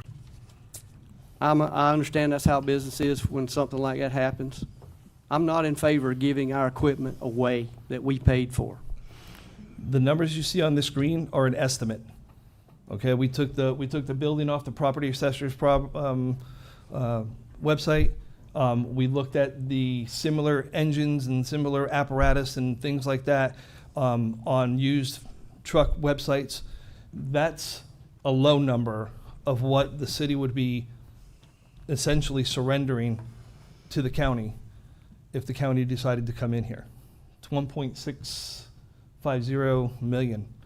It's quite a bit of money to just give away. Yes, sir. Like I said, that's just an estimate. Don't kill the messenger on that one. We would have to do some real hard numbers and get some real good appraisals, but that's an estimate of what those particular items would cost. So another question also, Mm-hmm. do you think there's a way of restructuring how you run the department with manpower, rank, and all that sort of thing that was, and look, I want to say one thing. Since you've come in here, you've done a tremendous amount of work for the positive to correct some of the problems we've had over there with budgeting, you know, with the trucks and having a boat over there and all those other sort of things that y'all have had to go through and the stress and all that. I appreciate what you have done, but is there a way we can maybe restructure to, and I hate to keep putting this off on y'all, I do, but at least there may be still an option there to do something to help save and make the fire department solvent and save it for the city. Yeah, I'm glad you asked. Yeah, I have looked at a command restructure.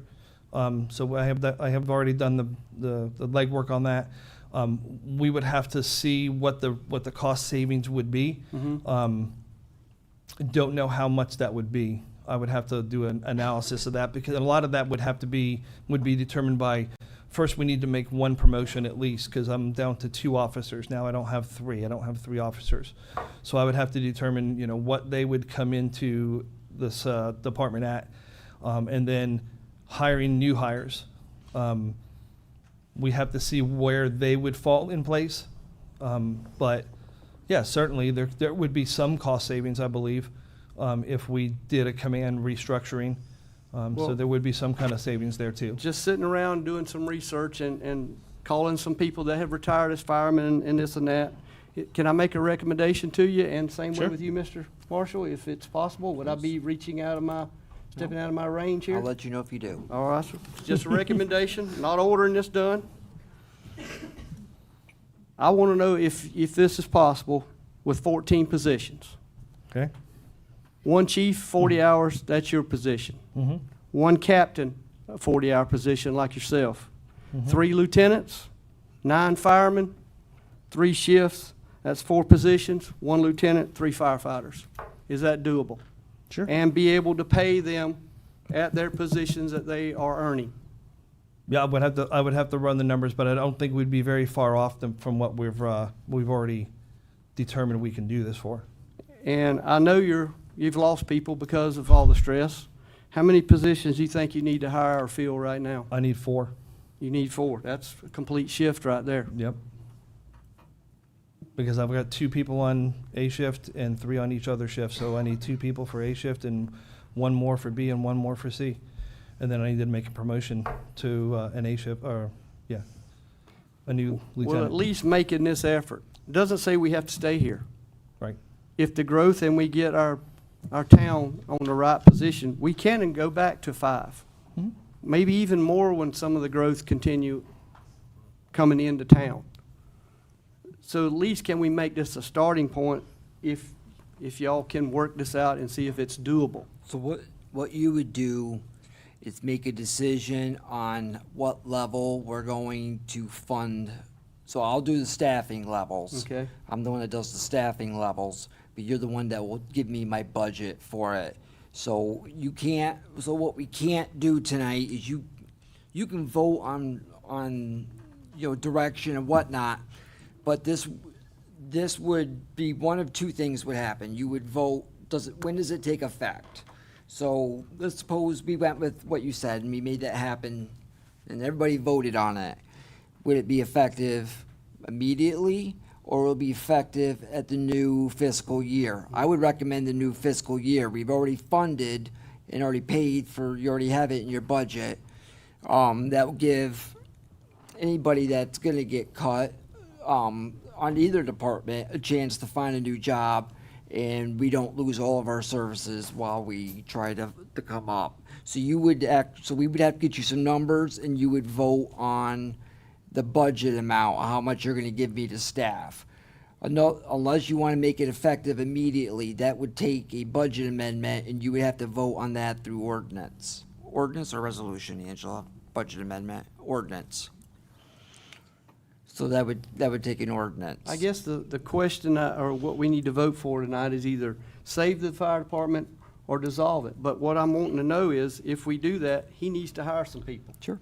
Is it in the budget that he can replace these 4 people at current budget levels that we have right now? We can so I froze hiring because, and Chief Peters, I think, agrees with me on this. I did not want to hire 4 new people to turn around and lay them off in a No, month. that's why we're gonna make this decision tonight. At least so that's what I'm proposing. If you guys really can't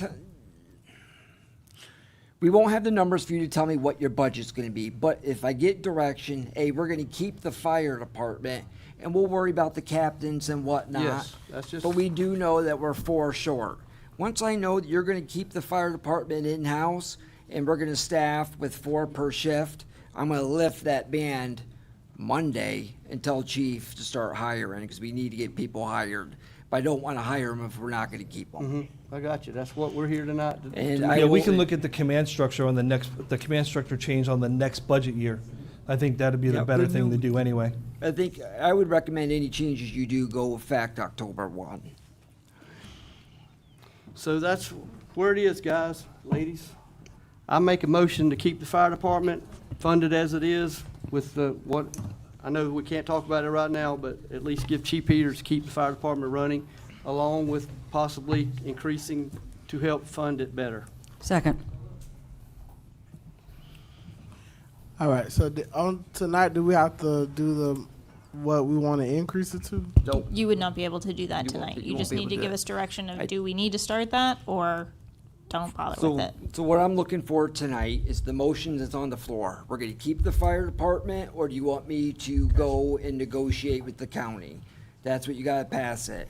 Then when we do the budget workshops and I start doing the budget, reason I need to know, and we need to know, is we're kind of falling behind in the budget year. I need to know what we're gonna staff this at. Are we gonna have a fire department? Are we gonna have a police department? I need to know so I can start getting the budget going. I will come with a new command structure. I'll talk to Chief Peters and we'll come up with a new command structure, if that's the will of the commission, and try to find some savings there, but I just need to know if we're gonna keep the fire department. The other thing is, direction on what you want to do with the fire assessment. Do you want to keep it where it's at? Do you want to go to 360? Do you want to go to 383? You're not voting on the actual amount. You're just giving me direction so I know what resolution, because we are going to have to renotice people. Don't be scared of the $6,000 number to renotice people. That's just the cost of doing business. Those are the directions I need in regards to the fire department. All right, but that's two separate motions, right? Yep. So, So there's a motion on the floor. all right. So I have a comment about the motion on the floor, which is there are some other questions that I think we all have, which is I think what we just did by making that motion is exactly what people asked us not to do, which is to kick the can down the road till next year. So get ready. I guess we'll be back here next year having the same damn conversation. And by doing that, all we do is put your live up in this type of situation. for next That's, year. I mean, the only way to fix that is to determine you're going to have a fire department in perpetuity, but Yeah, no, So I don't here's- want you these know, gentlemen I mean- to have Listen. to, ladies and gentlemen, have to go through this. I want to end this. I agree. We went through this Okay, last year, one at a- basically, and we're one gonna at go a through it again time. next year without a plan, and that's what we haven't focused on and what we haven't put together is a plan. None of us want to get rid of this fire department. However, what we're doing is we just keep going. All right, we're gonna fund it for one more year with Band-Aids and hopes and dreams, and then next year we have the same conversation about how, if we're gonna keep you guys or not. I agree. And that's BS. That's not fair. We're talking about that not being fair, and then we went ahead and just did it. Commissioner Grunder, I'm trying to hold on. show you, if we go with the county, we are going to put a severe burden on our citizens. Actually, if you go with the county, some citizens, possibly sitting in this room, will have a pay reduction in their, Especially if we go to 383. yeah. I mean, some of them are gonna have a pay reduction, and what we're gonna do is we're gonna go up and give them more of one. It's a sliding scale. We seem to want to leave that out. So what we're saying is if you got $1 million home, you should pay more than the person with an $80,000 home, is what the county says. And you know what? I agree. I don't have $1 million home. And, I mean, we leave out we get people in front of us and we continuously leave out all the facts in order to make ourselves feel better about the hard decision we got to make that we were voted on to make. What fact did I leave out? I would Well, like you some to people point are going to out. take a pay reduction. You didn't worry about them. Pay reduction, what are you talking about? Our employees? On their fire assessment. I If don't you go know to it. the county. All right, It's a point of sliding order. scale. Point of order. Before y'all Chief, speak, can you add to point that? of order. I don't- One Yeah. second, Vice Mayor. Okay. So before y'all speak, make sure you ask me before speaking. Mr. Mayor, may I speak? Yes.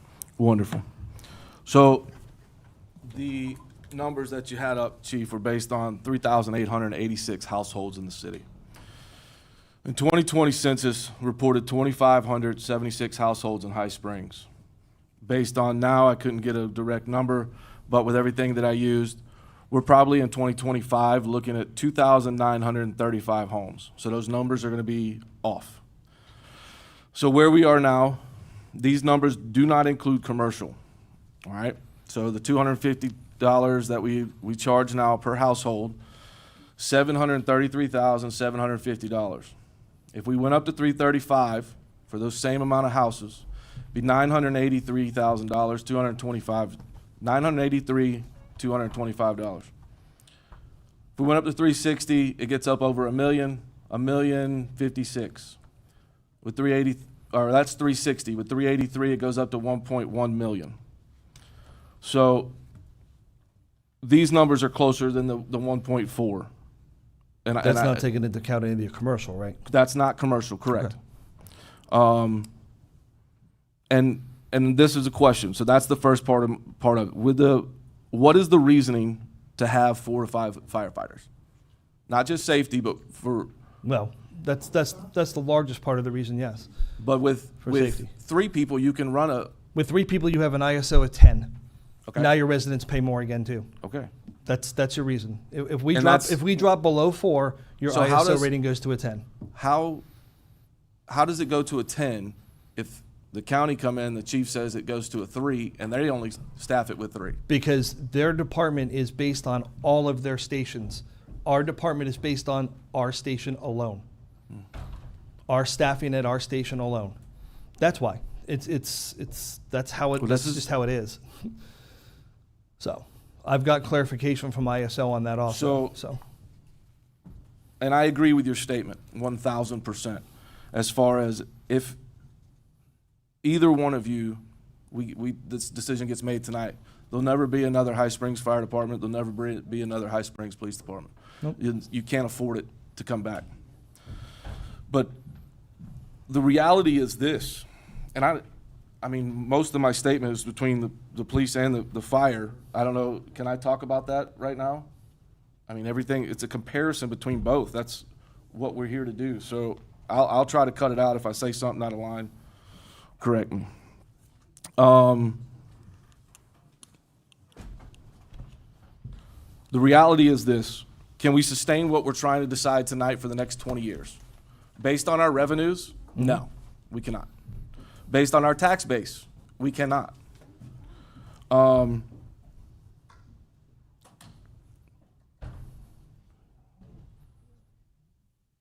Financially, if we disbanded the fire department tonight, we would save the city $1.2 million, and the services would stay the same if the county came in, along with the ambulance coming in. Essentially, yes. And based in your experience, if the county came in and hired some of the firefighters, would they get a pay raise at that point? They're not gonna. They're gonna have to reapply for those positions. None of these people are guaranteed a job. I understand that, but if they got hired, would they get paid more with the county than they do? I don't know what their pay scale is. I haven't looked at their pay scale, so I really don't know. I know they wouldn't come over, like Captain Pearson would not go over to the county as a captain. He would probably have to start back over as a firefighter. Now that's just a. And this is for the citizens, for you guys to understand, these decisions are based about more people than just in this room tonight. And I want the citizens who are listening to understand that if we commit to keeping both entities tonight, we need to have growth. Mm-hmm. We need to have 100 new building permits every year for the next 5 years. And it's still going to be tight for those 5 years. Mm-hmm. When our revenues aren't here, we're not proactively going out as a city and looking for businesses to come in. This is what's put us in a damper. And I can tell you, after my little meetings at the farmers market have gone well. I've talked to a lot of people. But there is one false narrative that's going on out there that this has only gotten this bad for the last 3 years, and that's not true. It's not based on what has happened since 2023. It's been going on for a lot of years. Ask our infrastructure. Mm-hmm. Tonight we talked about taking money from the CRA to help build infrastructure. That's just what we've been doing for a lot of years with everything else. And I don't know if the citizens are ready for growth. Based on my few years here, they're not. The past commissions have stopped growth to the point where I don't know if we can anymore. That's Our a problem. wastewater line stops at Jim Douglas. The largest factory that we have in this city, we don't get to charge them wastewater fees because our wastewater lines don't go that far. That's absurd.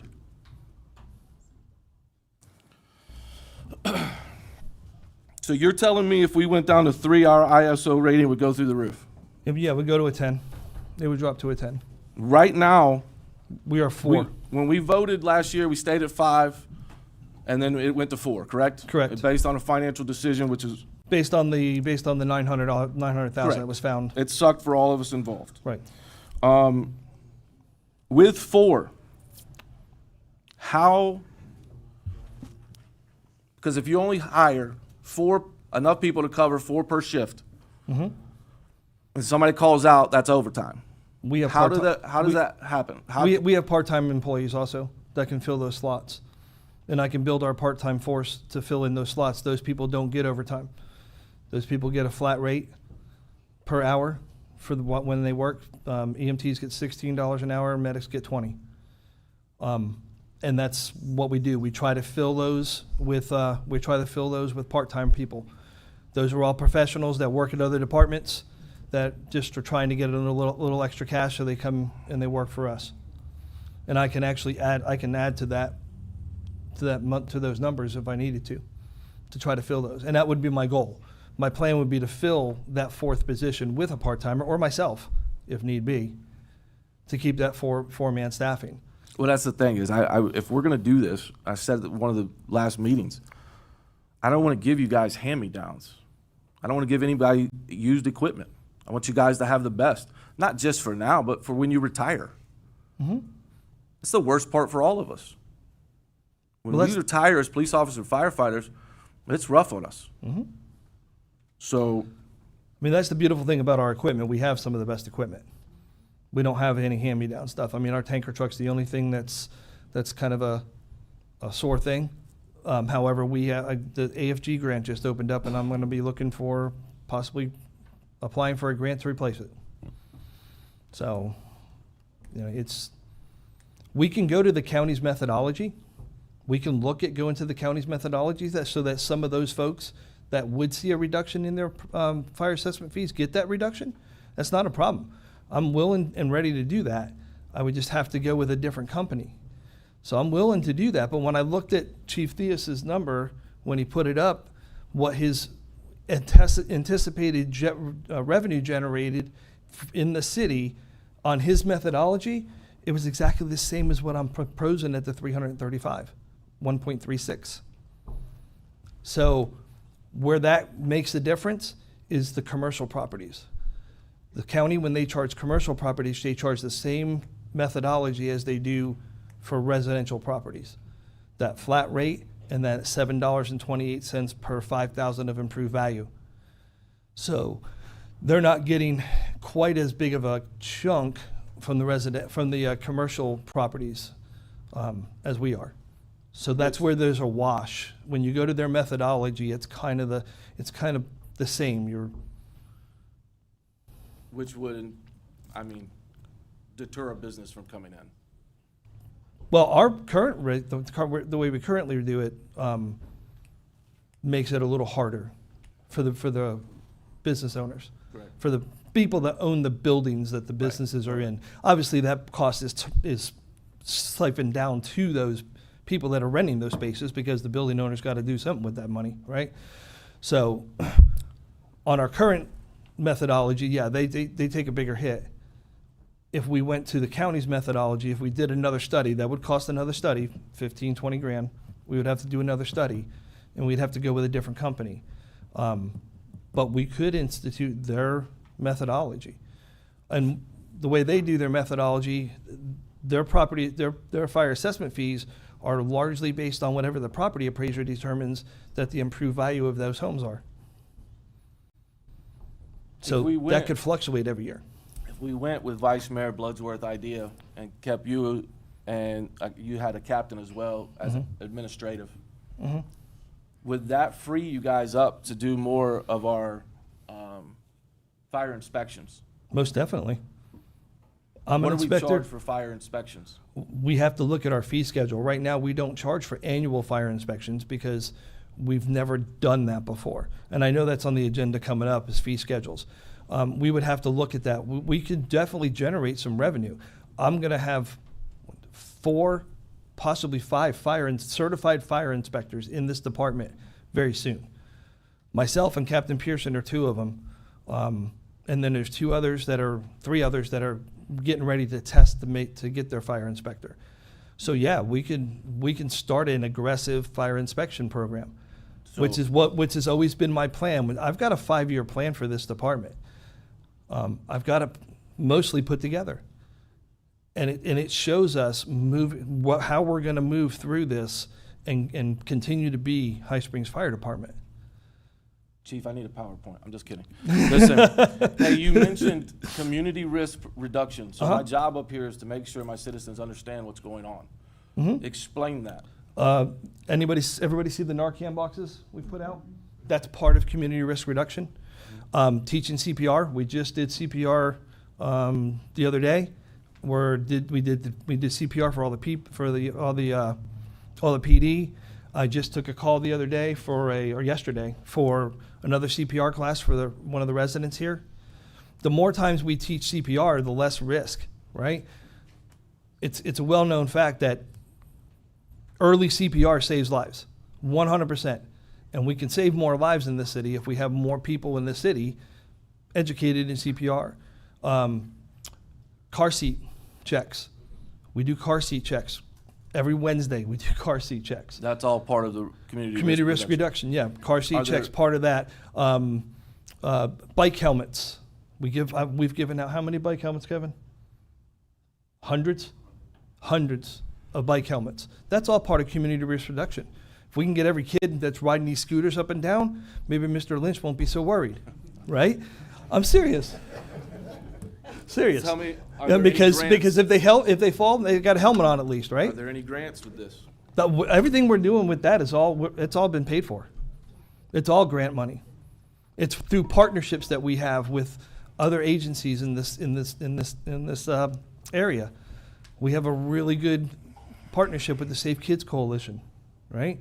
That's part of it. We have a really good relationship with the UF Pediatric Trauma team. Those things have been built since I've gotten here.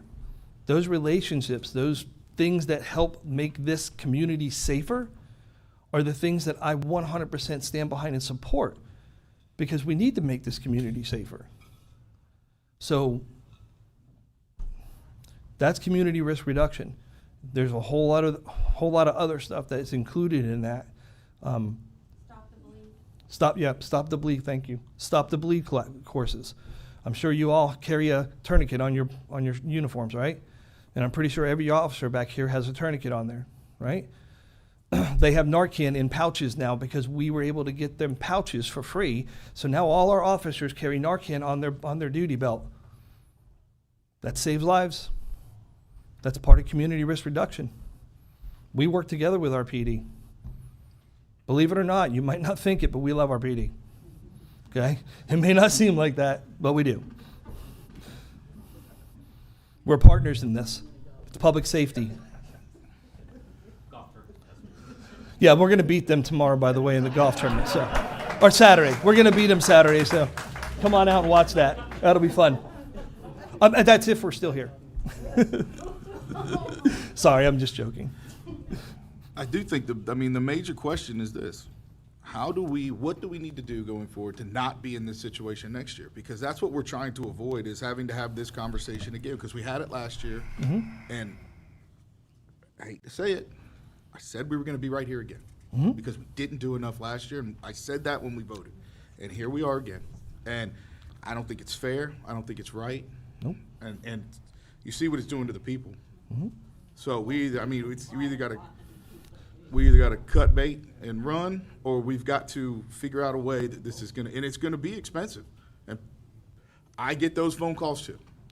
Believe me, I get the phone calls because unfortunately there are people that are scared to come in here and say, "I'm sorry, I can't afford it."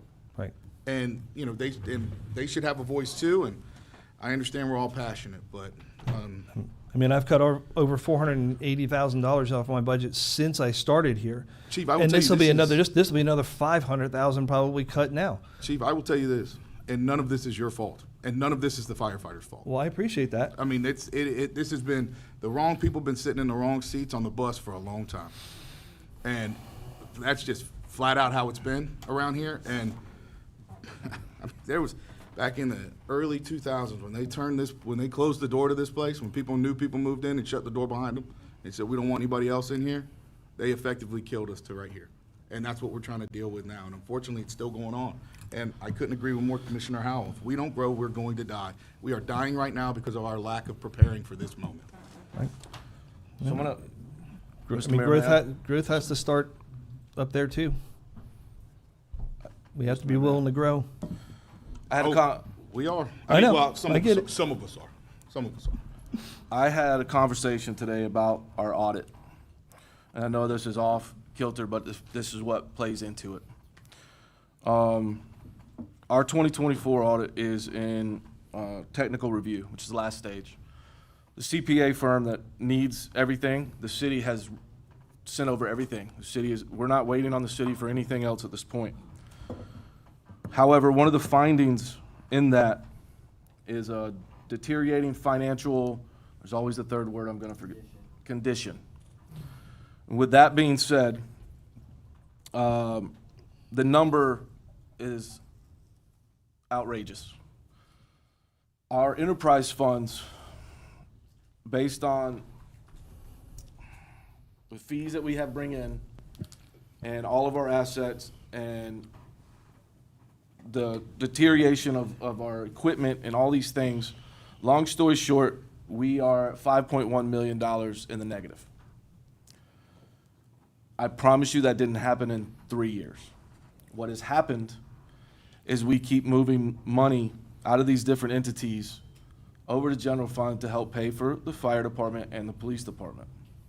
So therefore, as a city, I have not been able to invest in my enterprise funds. And that is, we talk about, Commissioner White's talked about the water and some of the CRA areas. There's a lot of areas in this city that I probably wouldn't drink the water unless I had my filtration system on it. That's a problem. Somebody else mentioned at a workshop about keeping the fire department because of the health. Drinking that water is a health issue as well. I'm trying to put as much information out there as possible so you guys understand that this decision, I've been fighting with it for a long time. I think it's awesome to see our cars and our trucks ride around. I think it's fantastic to look over and the perception of having all of our own entities here in the city. And with this community of 7,000 people, it does mean a lot. But I think that a lot of decisions have been made based on feelings, not numbers. And that's part of the reason we're here. We did miss a lot of, we had a bill come about, and that's one of the reasons. It's not the reason, it just helps compound it. But I just don't know. I've heard a lot of great ideas, and a lot of those ideas would generate $40,000, $50,000, $60,000 in revenue. But where we are now, we need a lot more.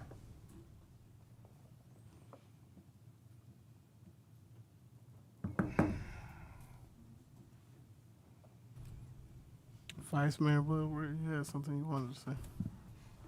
I'm sorry for the interruption. I have an emergency that High Springs Fire Department finest went to my mother-in-law's house, so I thank you for what you are doing. Mm-hmm. I'm not sure how long I'm going to stay here, but I'm going to sit this part of it out because I brought this up. I can promise you, if I need the fire department, y'all going to be there, and the same with the police department. But I promise you, somebody breaks into my house, I'm going to be throwing some lead at them. I'm going to need the police to come pick them up and haul them off. I have a heart attack, y'all going to be there. We've seen the numbers. Chief Theus has given us the numbers. Chief Peters has given us the numbers. We're going to lose everything we have on this list. We're still going to be paying the money. We still got to pay what the county estimates we're going to pay and give up. I urge y'all to think about this seriously and make our fire department folks get this out of, let them have an easy life here. We're not trying to bankrupt the city, but they are going to make a change. Can you go back to that slide? We are going to bring in more money by doing it. And we know with the cost of living, things have to go up, but we are in control of this. With the county, we are not. That's all I got to say. Mr. Mayor, may I?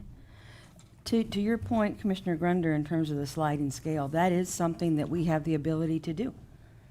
And with the fire department, it is the part of the first responders that we actually have an ability to have a say in how we can garner those funds. We're very, very much hamstrung on the police side, so that's just not the same. But your budget is now 21%. The fire department represents 21% of the budget. Mm-hmm. You have done a lot of work to get that budget under control, and as I've said before, you inherited a soup sandwich.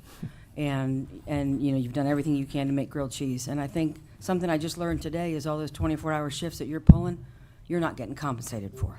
Nope. I did not realize that you were not getting compensated for that. It's part of my job. I understand that, but I think it's just important that people know that.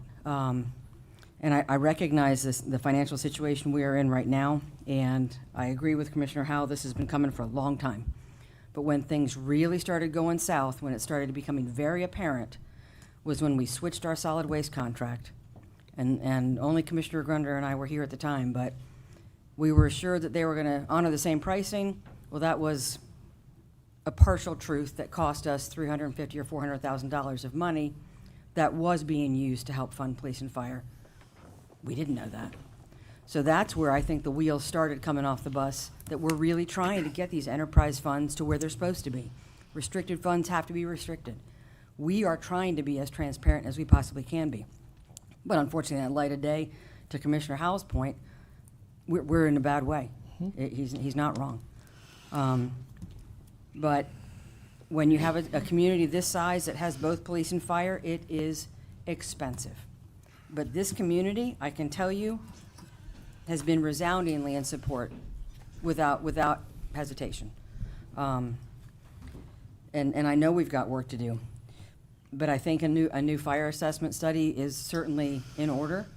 And if we could do a sliding scale, that would help alleviate how much people were paying in an $80,000 house. It would certainly also impact people who were in $1 million homes. And I think that's something we should consider. So, thank you, sir. The position that you need to fill, because I know you said one position you need to actually. I need to promote somebody to a lieutenant. Is that for administration purposes? No, that's for shift work. Okay. That would be a 24-48 position. And then with administration, do you need? Right now, I'm good with what I have. Okay. I can run this department by myself. I mean, obviously, Kevin does a whole lot of work in the fire department. In case you guys aren't aware of that, he is basically my administrative assistant, and he does a fantastic job of what he does. Without him, I would have to do all that work, or I would have to hire somebody else to do that. But I also need, excuse me, I also need at least 2 paramedics and 2 EMTs to hire. If I want good paramedics, they can't come in at the very bottom. They have to come in at a decent rate. But that's all factored into the numbers I gave you. I factored those positions already into those numbers. So those numbers are with hiring new people. So. Mr. Mayor, Chief, I'm trying to find it. What's the budget increase over the past couple years? Do you know? I'm sorry, I should have looked this up. Let's see if I can get those All numbers. right, so 2025, we had a, sorry, wrong page. Looks like we had a $800,000 reduction in budget. Mhm. And I'm assuming that's mainly the That was- heavy and the people, right? And the boat and the heavy. This Boat, year, yeah. this year would be the people, because the people got cut in February. Correct, gotcha. So this year it would reflect the people. So there'd be even a bigger cut for this year. But overall, maintain, once we get to 4 people, what's a standard raise for firefighter? A standard raise? Yeah, annual raise. Whatever the city gives us, usually 3%, whatever the city gives us. We don't give raises above and beyond what the city gives us. You said the tanker is the one that's about to go? It's not about to go, but it's meeting its life expectancy. A apparatus like that has about a 20-year expectancy, and it's right at the 20-year mark. So, like I said, there's grant money out there for that. It does come with a match. It's like a 5% match because of our department. 5% of 500,000 is quite a bit of money if that's what it costs. We're gonna run into that problem with a lot of grants because we ain't got no money to match any of it. Exactly, and that's why I haven't really explored grants. Unlike the police department, I don't know how he does it with these no match grants, but fire department doesn't get those. Very rarely do we get no match grants. So, I mean, I can look for grants. There's grants out there, federal grants, but to help offset those costs, but it's very difficult. It's very competitive. The thing we have going for us is that we're considered a combination department, which means we're part volunteer, part full-time. And that's how we're listed in the state as a combination department, because we do have volunteers, which helps us a little bit with grant money because they tend to give grant money more to the volunteer fire departments than they do the full-time career paid departments. Right. So it helps us a little bit. So that's the other part. The other part for me is the cost of the fire, running for a municipality to run a fire department is going up. In turn, our assessments continue to go up, or our utilities go up, and we take that money from there. If you don't mind, No, I please. believe we're at where we are is because for almost 6 years we never increased our fire assessment fees. If we would have this was before me. If we would have incrementally increased those, we probably wouldn't be sitting in this same situation. I agree. And I can tell you, just jumping from $250 to $335, that $85 for the year. It's substantial. It's substantial. Mm-hmm. I'm not gonna sit here and tell you it's not. People can apply for hardship on those too, if they need to. There's a hardship application, they can apply for that if they can't afford it. But when you divide 335 by 12 months, Right. No, I understand. you know what I mean? Yeah, but we were saying with the county side, more than likely it's going to be in about the $500 range, right? Depending on the size of the house, I think I've got the. So this is kind of like a overall, if your assessed value is $150,000 or more, you're going to pay $350 a year or in fire assessment fees. I'm looking to go to $335 this year and then maybe make that adjustment so we can make incremental increases every year after that, so we don't hit everybody with $383 all at once. So at $335, you'd have to have a house around $125,000 would probably be what the county would charge for that house, $335. Yeah. I had the numbers at the joint meeting. It was roughly for a $280,000 house. The fire assessment was significantly different. It was like $300 difference. However, the taxes in the county were still cheaper. Even though the fire assessment was higher, the taxes were cheaper. You know, and that's honestly what I've looked at, throwing numbers around. I've thrown all these things around, but if the county was to come in and our fire assessment goes up for our citizens, not looking at a budget, maybe we could decrease our utilities or decrease our millage rate, to outsource that. I mean, I can make arguments for both sides to keep you and to get rid of you guys. And I'm not gonna argue with those. There are definitely definitive arguments on both sides, no doubt. Yeah, I think budget-wise, you're still going to come out to about the same. Even if you're paying lower in taxes, because you're going to be paying more than that. The average citizen here in High Springs is probably in that $150 to $200 range, so they're paying $300 to $400. So it's going to come out to about the same either way you go. The only concern really here is if equipment fails, is us having the money to be able to get that new equipment or a fire truck goes down. That's really the only biggest concern. All of the other stuff that we're talking about is about the same on both ends, keeping it or getting rid of it. Our plan needs to be how to fund keeping a fire truck if something happens. So we need to be thinking about how we're going to get grants in to get that. Other than this, all the other stuff that we've been talking about is the same pretty much. Mr. Mayor, may I ask a question? Kirsten, we were talking about first responder impact fees, maybe instituting something like that. If Chief needed to get a new piece of equipment, and it was a different kind of equipment because it had to be bigger to serve a bigger population, could we use impact fees to fund that kind of a purchase? I'm not trying to set you up, but that seems kind of reasonable.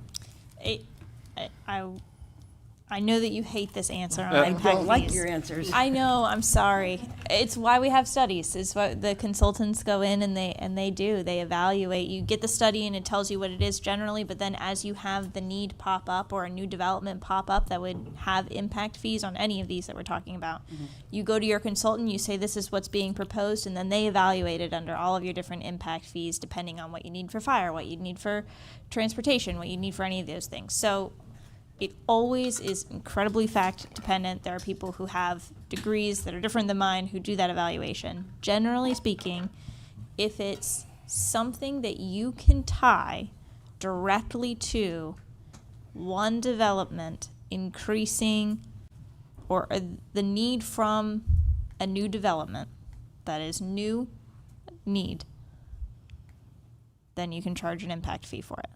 Otherwise, you cannot charge an impact fee,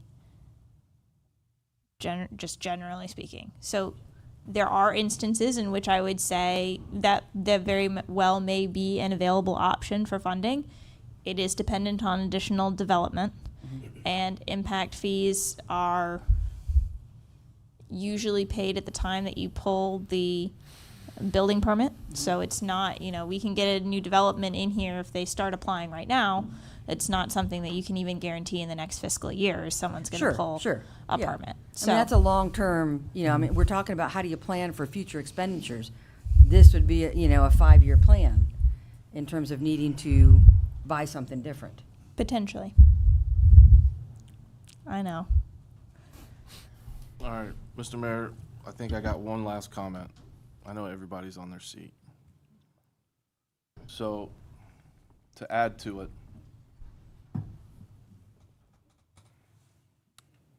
the governor just announces his special session starting on Monday to get rid of property taxes.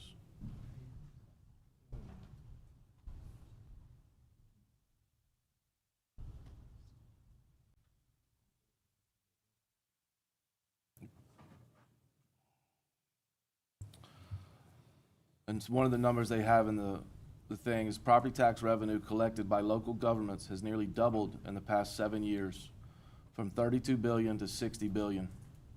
It's expected to reach an astounding 83 billion by 2032. The reason it makes it to $83 billion is because we continue to put the burden of the cost on our citizens.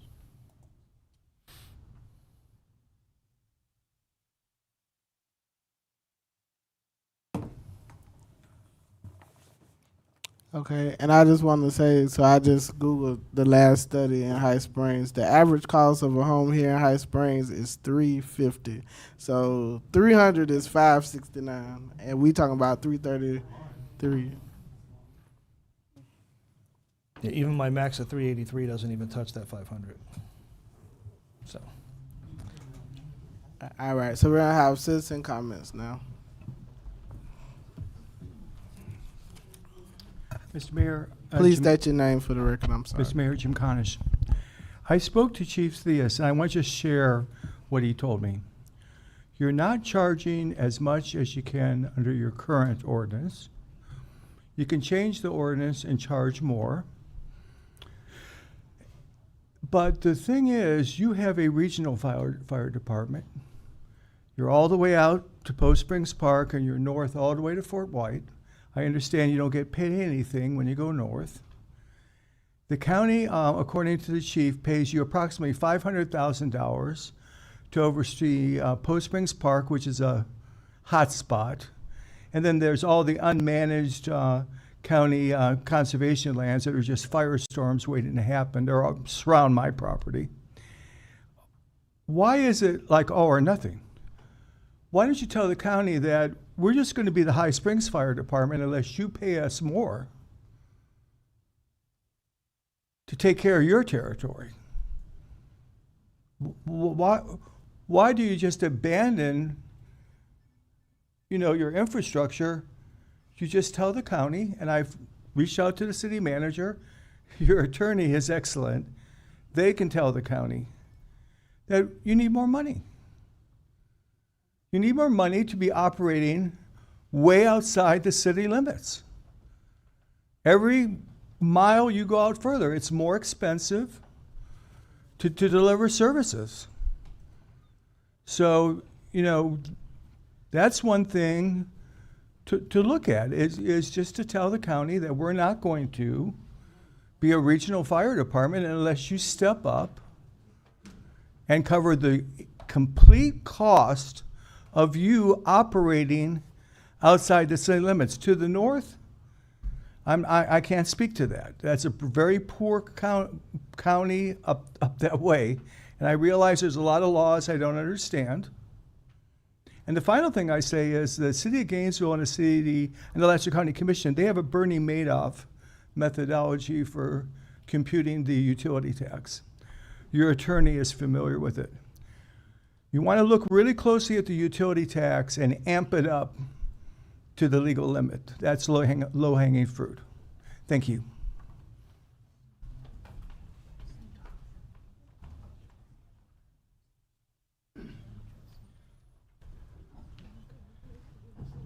I'm John Hackland. I live in Springstead. I lived in Norway for a year, and the Norwegians at that point were still a little aggravated with the Swedes for letting the Germans come through.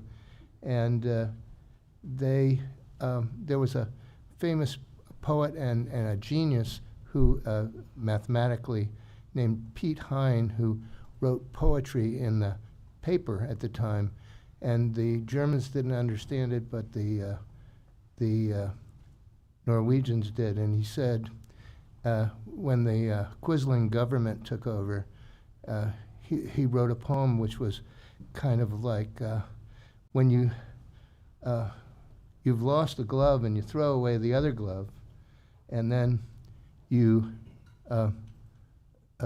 find the first glove, you feel like crap because you know it's not exactly analogous to this, but we have a wonderful police department and fire department. Both of these chiefs and their departments are terrific, and I don't think that going to the county with either of them is going to be the same. And I think that we have to have a positive attitude about what's going to happen in the future fiscally, although you guys have a huge problem, obviously, with your budget. So I just wanted to say that. We love these guys.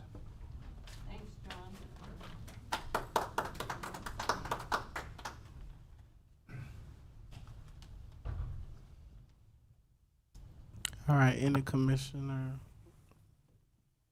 questions, comments? We got a motion on the floor. To clarify, we do not go to Fort White. We don't have a contract with Columbia County or Gilchrist County, so we do not leave the county unless we're requested by either Chief Campbell or Chief Crawford. And that happens very rarely. I think it's happened 4 times since I've been here. So, but no, we do not go into Fort White. We don't go into the county. I do, because I live there, but nobody else does. Mr. Mayor, if I could just answer John's comment about trying to get more money from the county. We've tried. We did try that last year, and you know, they pay us the same amount that we pay them, and at least at this point in the fiscal year, it looks like we're doing okay, Chief. Yeah, and we're going to surpass what we surpass what we anticipated. We budgeted for 197,000. We've already collected 180,000. Mm-hmm. We project about 360, and they're looking to give us a 2.1% CPI increase this Mhm. year. So the number they pay us per month will go up, apparently, according to Chief Theus's slides from last week. Mhm. So that number will go up a little bit. Now, obviously, I'm not going to budget for that number because that number, that money should be bonus money, honestly. We shouldn't be looking for the county money to fund our fire department. It should be bonus money. It should be money that's put aside to take care of that tanker truck when it goes down and things like that. I'm all for a capital reserve fund. I'm all for starting a capital reserve fund. We tried to do it last year, but budget wouldn't allow it, so we had to cut it. We were only going to put 50,000 in it last year. You know, trying to prepare for the future. It's preparing for the future. But the fact of the matter is, like Commissioner Howe said, it's hard to put money away when you're so far behind on money, right? So if you want to know what the plan is to put money aside for those kind of things and try to build that up, to build that fund, those funds up. So when that tanker truck finally fails, I don't have a $400,000 bill. I have enough money to cover most of it. So. Mr. Mayor, if I could ask Kirsten another question. If, Chief starts they're doing annual fire inspections, and they charge whatever it is you would charge for that. We don't even know what we would charge You that. know. Right now, we charge $70 for like the daycare centers and things like that. Okay. We charge that because they have to have an inspection every Sure. year. So we go out and we do their inspections and we charge them $70 because that's what's in our ordinance. Our Mhm. ordinance says Mhm. we can charge $70 for a routine inspection. Mhm. Those fees need to be adjusted tremendously. Yes. All the way across the board, not just my department, but in the Yes. building department and Yes. everything else. Those fees need to be adjusted, and those fees could bring in revenue. Now, That's on to the agenda. Commissioner Howe's point, it's not going to be hundreds of thousands of revenue, Mhm. but it'll be revenue nonetheless. The fire department, are those restricted funds? Could those stay in the fire department to go toward future expenditures? Those are not restricted funds, so you could keep those in the fire So department. that's a yes. It's not even a maybe. It's not even a maybe. Love that answer. All right, so there's a motion on the floor. Okay, this isn't a roll call, so all those in favor say aye. Aye. Aye. All those opposed, same sign. Aye. All right, so that's one part of the motion that we had to make for this particular item. I'm sorry, I was gonna go check on the AC. All right, so the second half of this item is we have to talk about the fire assessment. So you guys gotta give me direction. You guys don't have to set it. You guys just need to give me direction. Or what I could do is we could bring 3 ordinances to you and you pick one. One, keeping it the same. 2, raising it to 335, and the other raising it to 383. 360 probably. 360. Well, we would need to do a whole nother resolution in order to go above the 335, and that would have to be, that one would have to be noticed to everybody. Yep. Correct, Kirsten? Yeah, so basically we would, and Jeremy, correct me if you disagree, but I think it would be useful to know, do you want to go over 335? Do you want to stay under 335? Because that differentiates our path, and we can sort of go from there if we know. I can't. The $85, I mean, I'm looking at the numbers and it's another $8 a month. If we went to 360, you say we got a 360, we have to notice everybody? Yes, we would have to do a complete noticing of everybody, because we'd have to change the range from 330, right now the max is 335. We can do that with just a resolution. To go above that, we have to do another resolution that changes that range from 335 to 383. Do we have to do another study? I know No, that's- we wouldn't have to do another study. We would just have to notice everybody. On the topic studies, there's some findings that came out in the audit, and there's some things that we need to do. So, as we move into the budget season, there's 3 studies I'm gonna propose that you budget for. One is fire assessment, impact fee. I always forget what the third one is. There's another study that we're gonna do. There's 3 studies we gotta do. But The licensing, like, is it? no, impact fees, fire assessment. It's gonna come to me in a minute. I'm drawing a blank. But we are budgeting for a fire assessment fee. That's what I'm proposing in the budget. So are those the only numbers we can go? Could we No, not? there's just, numbers in between those. Yeah. Cause I was like, can we not just go with the 350.87? Good. Well, if we went above 335, we would have to do a new resolution, and we would have to notice everybody on that new resolution if we went above 335. Now, there are numbers between 250 and 335 that we could do. But when I do my budget and I look at my budget, because I've already started projecting what my budget might be in case we did stay, the 335 is probably where we need to be for this year. Mr. Mayor, if I may, the 383, we Mhm. can go, that's the top of the That's the wall. very top we can go. We can't go any higher than that That's where we without a need new to be. study. We gotta, I mean, we're gonna keep it, we gotta rip the Band-Aid off of this, we're in the 383. I'm for that. And then after that, then we gotta do another study. Another Do study. an assessment, then we figure out where we really need to be. But Cause like Chief Theus, we want some relief, let's get some relief. like We Chief, won't pay, I'm sorry. That would definitely No, you're help good. us because I it would should've it would asked. take our draw from the general fund down to like 500,000. Yeah, I'm drawing 1.1 million now. we need relief. You're talking taking 600,000 off the general fund. That's the way to get it. That's a, I mean, Chief, we kinda spoke last time, we should already be around the 500 to 550 mark anyway, but, right? Like, we should be up there.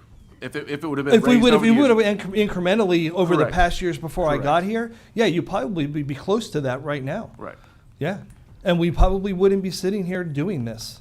correct. But I couldn't control that. That was before me. And when I got here and I looked at our fire assessment fees and I saw that we hadn't increased fire assessment fees for 6 years, and I kept being told, well, that's all we can do. That's all we can. Well, no, that's not all we can do.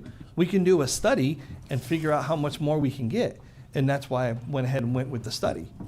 That's why I had the study done, so that we could increase our fire assessment fees and try to support the fire department. Really, the fire assessment fees should be at least 70% of our budget. That's where 70% of our budget should come from, is fire assessment fees. So with the property tax thing that very well could happen, our fire assessment fee is not based on that. So our fire assessment will stay the same. Your fire assessment will be the same. So the property tax that's being proposed would be for homesteaded properties, and I'm up here reading language on it as we speak, but the general consensus is $250,000 exemption, which would eliminate taxes, and don't hold me to these numbers, I think it was 62% of property tax payers will no longer pay property tax. And they're talking about doing a phase where it goes up to 500, and that's 93%, if I think it's the number I heard today. So now what you're talking about is a what if. What if, so to get that property tax bill to go through, I can only talk about this now because once it goes onto the ballot, I can't educate anymore, is it's got to pass 60% of the House. And once it passes that, it goes onto the ballot, and it's got to be 60% of the voters. So that's two high hurdles. I'm watching it on the political side to see if it's going to pass the House. We'll find out in special session. It starts Monday. But everything that you're talking about will completely change if that passes, because the way we fund the city will have to change. And there's not a lot of talks about what kind of support the state would. So the state would probably pass money down to the county to support municipalities' core services. That's what they're talking about, is taxes need to do core services, and fire and police are considered core services in the governor's intent. So I seen the 150,000, which I would say that's got a pretty good shot at happening, but yeah, they're gonna work on it for what, a full week? Well, they're going into special session, I believe, for 2 weeks. The first thing they have to do before they can talk about any property tax is pass the budget. They haven't passed the state budget yet. So the governor said priority number one is passing the state budget. Once that gets passed, then they will move on to the property tax reform.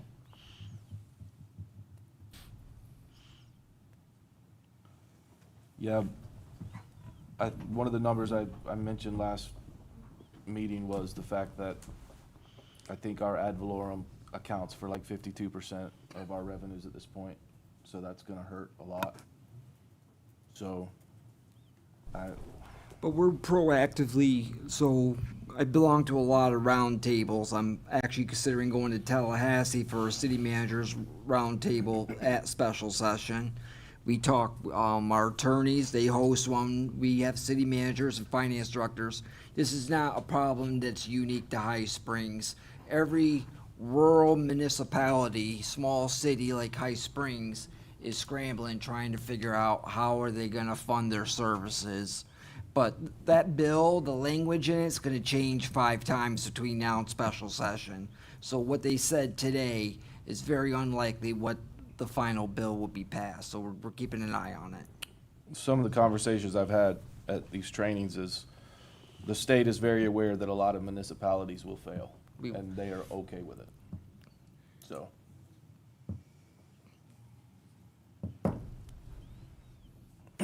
Yeah, I mean, I think when we just have to cross that bridge when we get there.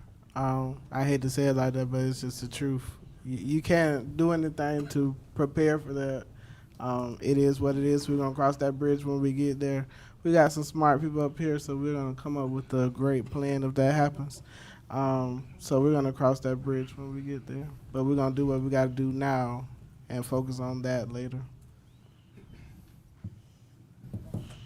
So what did, I make a, so for the kind, go ahead, you're making, that's what I was asking. I'll make a motion, we go to, can we do 3 resolutions at 335, 360, and 383? I'll second that. Yep. Right. Any citizen comments? You have to come to the mic, whoever that is. All right. All those in favor say aye. Aye. My name is Janet Wentz. One thing that nobody has brought up about the fire department leaving is our homeowners insurance, which will go up for every person here if you do not have a fire department. And Mr. Howell, you were worried about every year we have to do the same thing. Well, that's what they're doing in Tallahassee. That's what every organization does. Every year, they have to redo their budget. So we need to keep these gentlemen, we need to keep these gentlemen, and next year, we'll worry about it then. So that's fair to all them to worry about it, but just to correct it, the ISO rating that the county came in would go down, so, Well, just so. as far as if the assessments for, if the county takes over, the difference between what we would pay in taxes and what you lose in your homeowners, we'd be way down. I would sooner pay the assessment. That's what was voted on. Yeah, that's what I would rather do.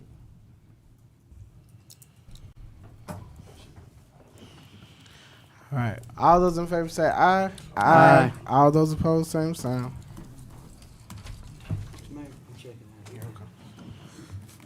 Good luck, Wayne. Have a good one, Wayne. God bless you.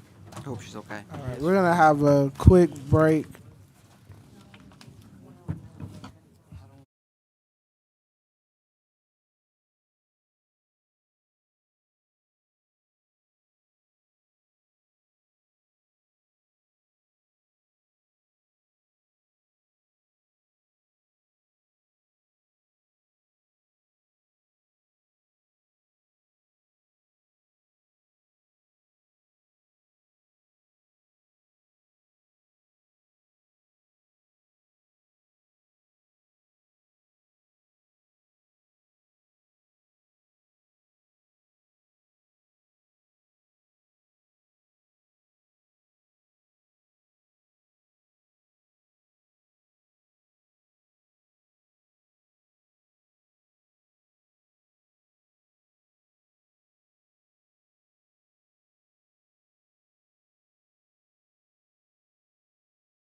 This meeting back to order, everybody.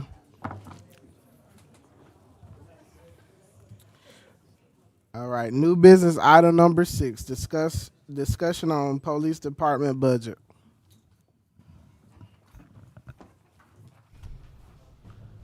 Okay, I think we got everybody here. Want us to proceed? All right, good afternoon, Mr. Mayor and Commission and citizens of High Springs. At the direction of the City Commission, you asked that we analyze a budget impact of 15% and 20% reduction of the police department reduction. So these proposals, they would result in significant decreasing in staffing, operational capacity, investigative function, and patrol response capability. So both scenarios they outline are highly unrecommended due to substantial impact on public safety services and the department's ability to meet the current policing demand for the city of High Springs. So I'll start with your option 1 for your 20% reduction. So that proposed reduction is $680,000. We would defund 8 police officers at the department, along with 3 school resource officers. So they are partially funded. Remember that is 80% paid by the school board and 20% for us. And I would imagine we probably utilize them on a 60-40% basis. So we use them a lot more than they do. The school, because of your holidays, and we do have uses of them for coverage. For example, we have a supervisor that's out, so the school resource officer has been utilized for coverage for the last 2 weeks. We do have that agreement. We talk to the school board. If we have vacancies, we can go and utilize them, and we do that for the summertime, or if we are experiencing shortages in staffing. So that option 1 gives you a little bit above the 680. It's going to be about 717, 580, and 36 cents would be your savings. So your new structure of your police department under that 20% reduction, you would have 1 police chief. You'd have 8 police officers. That's 2 police officers per shift. So this is an elimination of your detective. You have no dedicated investigator assigned to criminal investigations. You'd have a significant reduction in proactive policing capabilities. You'd have a reduced patrol coverage and response flexibility. You'd have increased reliance on outside agencies for complex investigations.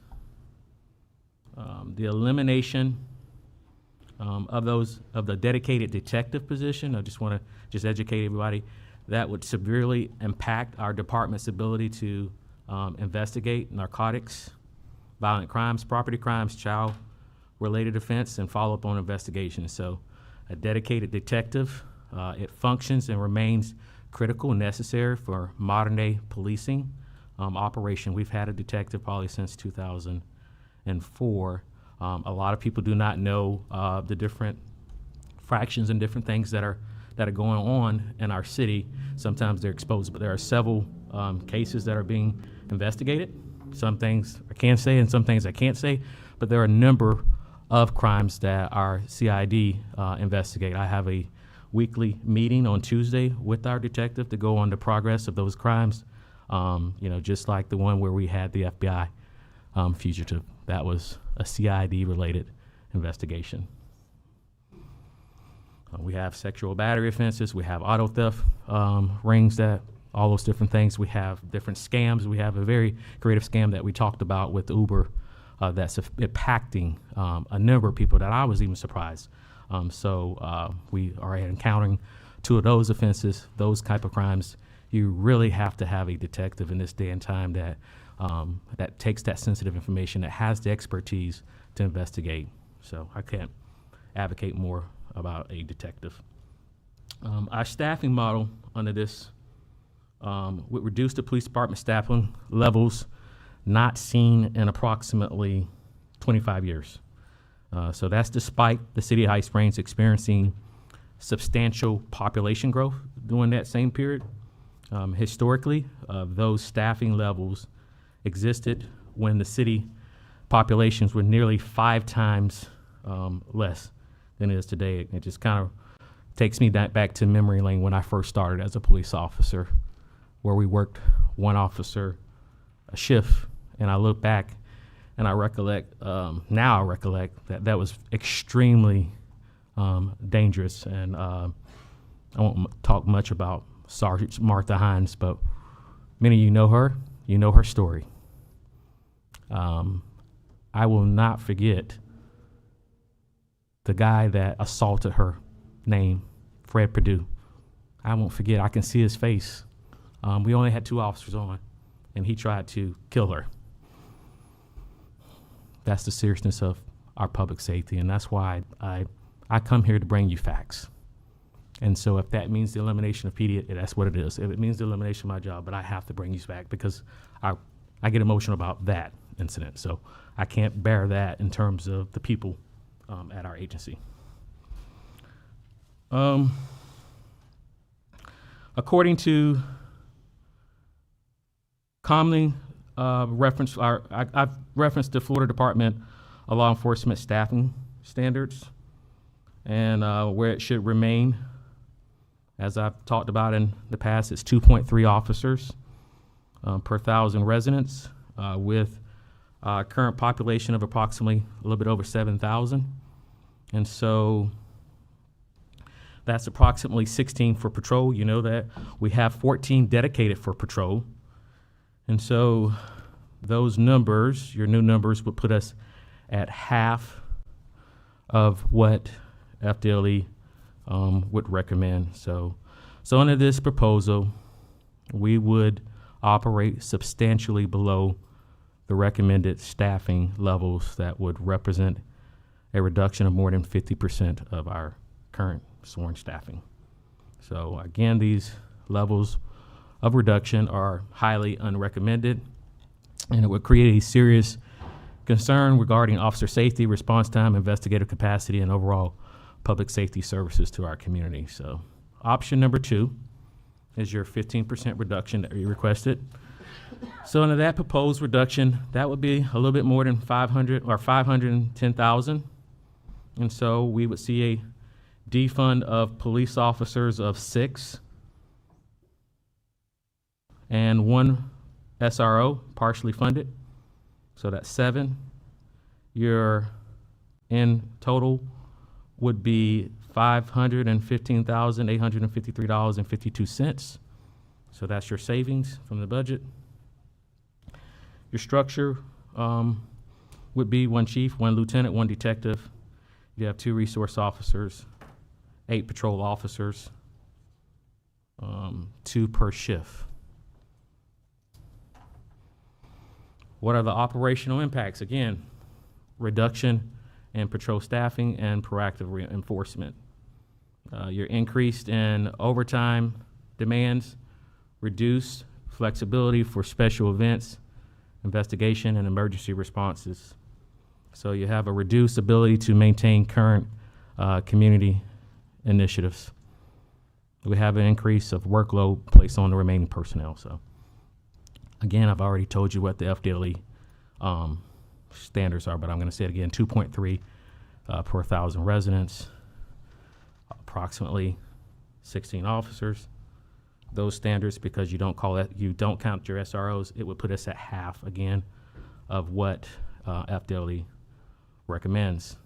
So this proposal would still reduce your staffing levels well below the recommended standards. It represents an approximately a 35% reduction of your current sworn personnel. And so the level of reduction is, again, highly unrecommended due to your long-term operational and public safety impacts it would create for the city of High Springs. State law, I think everybody's aware of it now and would be, but there are laws out there for about defunding police. So Florida House Bill 1, known as the Combating Public Disorder Act, it was signed into office in 2021. It restricts local governments from substantially defunding law enforcement agencies. And so I have had State Attorney Brian Kramer reach out to me twice and speak to me about his concerns about a 15 and 20% reduction and the potential that actions he would take to combat that, which is similar actions apparently that he took with the city of Gainesville. I'm unaware of that, but apparently there was an issue in the city of Gainesville. And he was successful in that.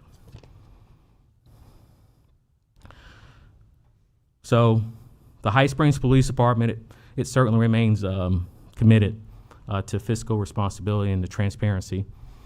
However, those 15 and 20% reduction scenarios outlined above, they would have substantially negative impacts on public safety services, staffing stabilities, investigative capacity, and officer safety. So these reductions would place the department well below commonly accepted staffing recommendations and significantly hinder the department's ability to effectively serve and produce or protect the residents of High Springs. At the direction of the city manager, he wanted me to look at a 5% reduction in police department staffing. So I looked at that one. And so that would equal to about $170,000. The proposed reduction would be the elimination of 2 police officer positions. That would come up just a little bit at $166,414.04. Under this proposed reduction, we would operate with, again, 12 for our patrol aspect. Again, you know that the standard is 16 for us, but it'd be a little bit under the those standards. So the staffing levels would impact the department's ability to maintain proactive policing, adequate shift coverage, and operational flexibility.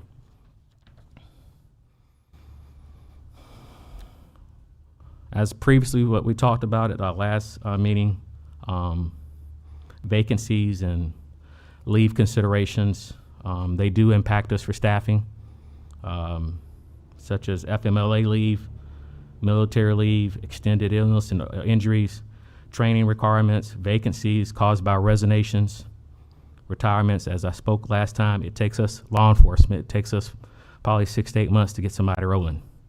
So it takes us a while when we hire them. Like I said, it's not, like you apply at McDonald's and you're hired the next day. And so they have also court obligations and administrative assignments. And why I'm on that leave, I know that I discussed and talked about our staffing have been for a while, where we are, we maintain staffing. Our people like working here. And so during this crisis and the last year crisis, I have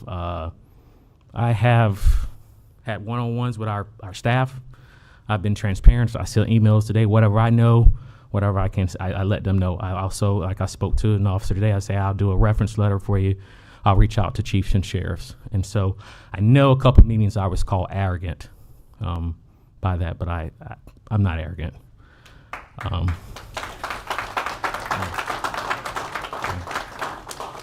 And so, I'm educated, I am Christian, I'm qualified, and I love my city. And I love the fire department. I want everybody to know that.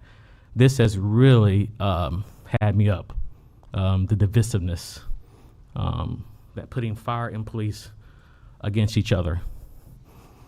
And when the start of this ad came out, I emailed our folks. I saw things on social media and I told them, stop. No, we will not participate anonymously. As much as I can do, I ask. We have First Amendment rights. And so as a leader, I ask. And I've continued to ask our folks that we are one no matter what happens today. It's really bothered me. I've not ever seen anything like this in my 25 years. We've never had this. So,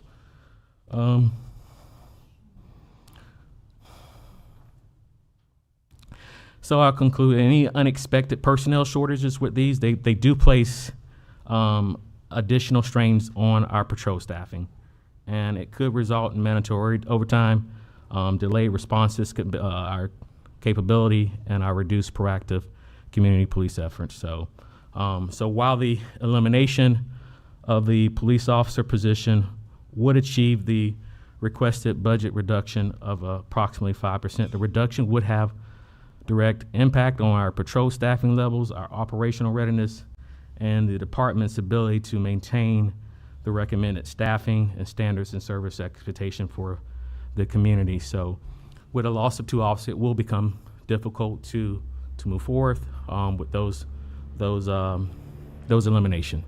So I thank the community for their support. I thank my colleagues, and I thank this commission. You guys have a very unthankful job. It's a tough job being up there. So I know every person up there. I tell everybody, I know every person is Team High Springs, whether you on a different issue or whatever. So I respect that. I don't hold any type of ill will against any member of this community or on this dais, and people who have criticized me. I've made it more to be kind to them, to speak to them and say, hey, communication is always, if you ask me a question, I'm open. I'm always open. I'm open to this community to come in my office and tell me if you see something in our budget. We've been very good in our budget. I take it very serious. We have found revenues to come to the city, the 100% non-matching grants of our of almost 200,000. We talked about Red Speed.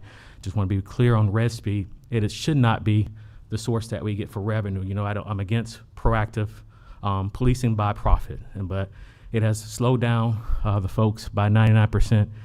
But it also has brought in revenue. It has reduced our budget by 35,000 automatically because you built that in there. And then the crossing guards aspect, it takes another 10 to 15,000. It pays for our crossing guard, and we're looking at some other improvements to put a crossing signal or in the back of the school because it's needed. So I'll be working with Public Works. That will be paid out of Red Speed funding. So I thank you, and I'll take any questions. At the level of 5% cut, do we still have the 3 resource officers, or is that eliminated as well? No, sir. The school resource officers will still be there because it's really an advantage that you have that your school resource officers are paid 80%. And so we utilize those school resource officer for proactive policing when we have homeless issues or anything like that. And then the secondary, like I tell you, we save those fundings because today we would have to pay somebody overtime for 2 weeks, but we're able to pull them out of the school and place them there. We're able to do that if we have people that leave, because when you see instability, people start, and rightfully so, they start to think about their future. And so if we have vacancy positions, we have done it in the past. I've reached out to the school board and say, hey, you want to stop paying us or whatever, but we got to pull them, that SRO for a little bit. And they're fine with that. So we're able to, it's an advantage to have them. Besides the mentorship part of it, it's extremely well. Any commissioner questions? Mr. Mayor, I'll just say this. I will never vote to defund the police. Thank you. Point blank, period. I think you guys do a great job. I think our fire department does a great job. Absolutely. The fact that we're even sitting here is insane. So, absolutely. Like I told the fire chief, this has absolutely nothing to do with you. Absolutely. Me or you? Mr. Mayor, just a few things. Chief, I looked over the FDLE stuff as well. So we're at 14 patrol officers? Correct. With FDLE, it also includes the sergeants? Correct. Okay, so total 14 sergeants in patrol. How many sworn do we have at the police department? With me, there's 20. Okay. So the statement I was going to read earlier, I'll finish it out now. Financially, we could save roughly $1.2 million if we disband the fire department, but keep the same service with the county coming in and adding the ambulance. We could save closer to $2 million if we disbanded the police department. Based on HB1, we cannot defund them by 5%, but they can be completely disbanded. For me, of course, the money is part of it. But when I started this, I think my only regret when I mentioned this was you said it. There was a wedge driven between the fire department and the police department. and it sucks. And I hated it, but if I could wave a wand and say everything's funded, we wouldn't be here. This meeting would be over by now. So, but one of the things that kept being talked about was the service. And that's why, for me, with the fire department, it was never personal. It was about the money saving and having the service. Like I said earlier, if we were to defund or disband both of you guys, we'd never have High Springs anything again. Correct.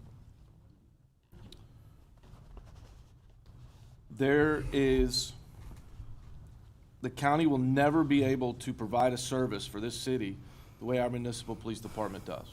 Correct. I understand that 5%, whatever, state attorney wants to come in and do whatever.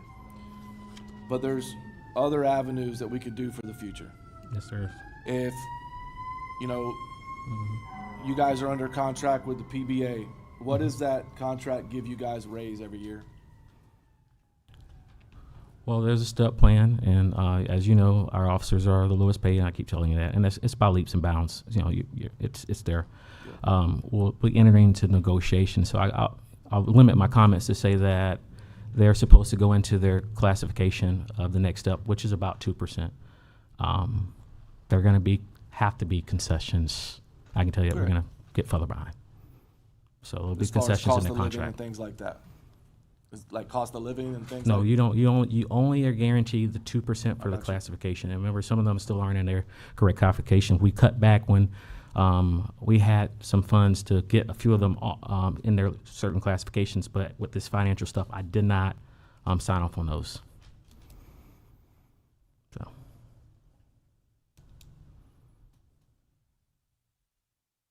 And if I may add, we've had conversations I've given the manager about lease cars. If we gonna have to try to do something to prolong that in terms of transitioning them off and keeping your vehicles longer so that you can do what you got to do financially. And I would have to agree. In the research I did with the numbers, with your budget, it's only the personnel is the only way you can make cuts. Absolutely, yeah.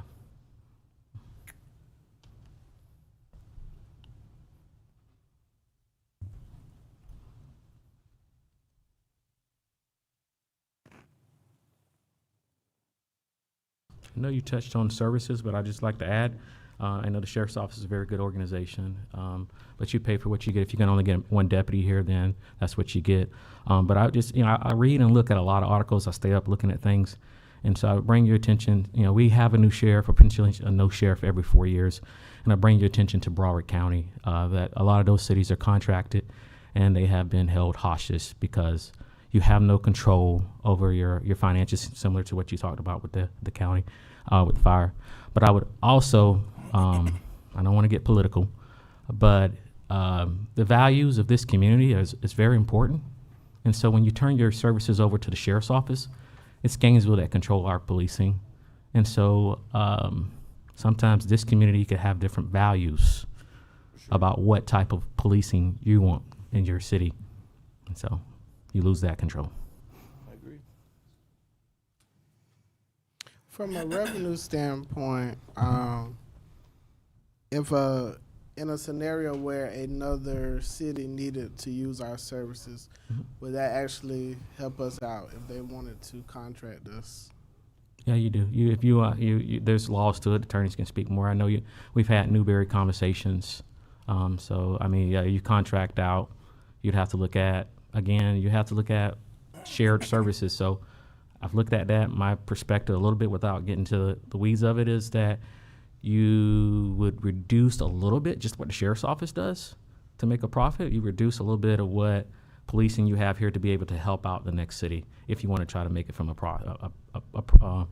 equitable or anything of that nature. But you really have to study that in terms of contracting. Yeah, but would it do anything for this budget?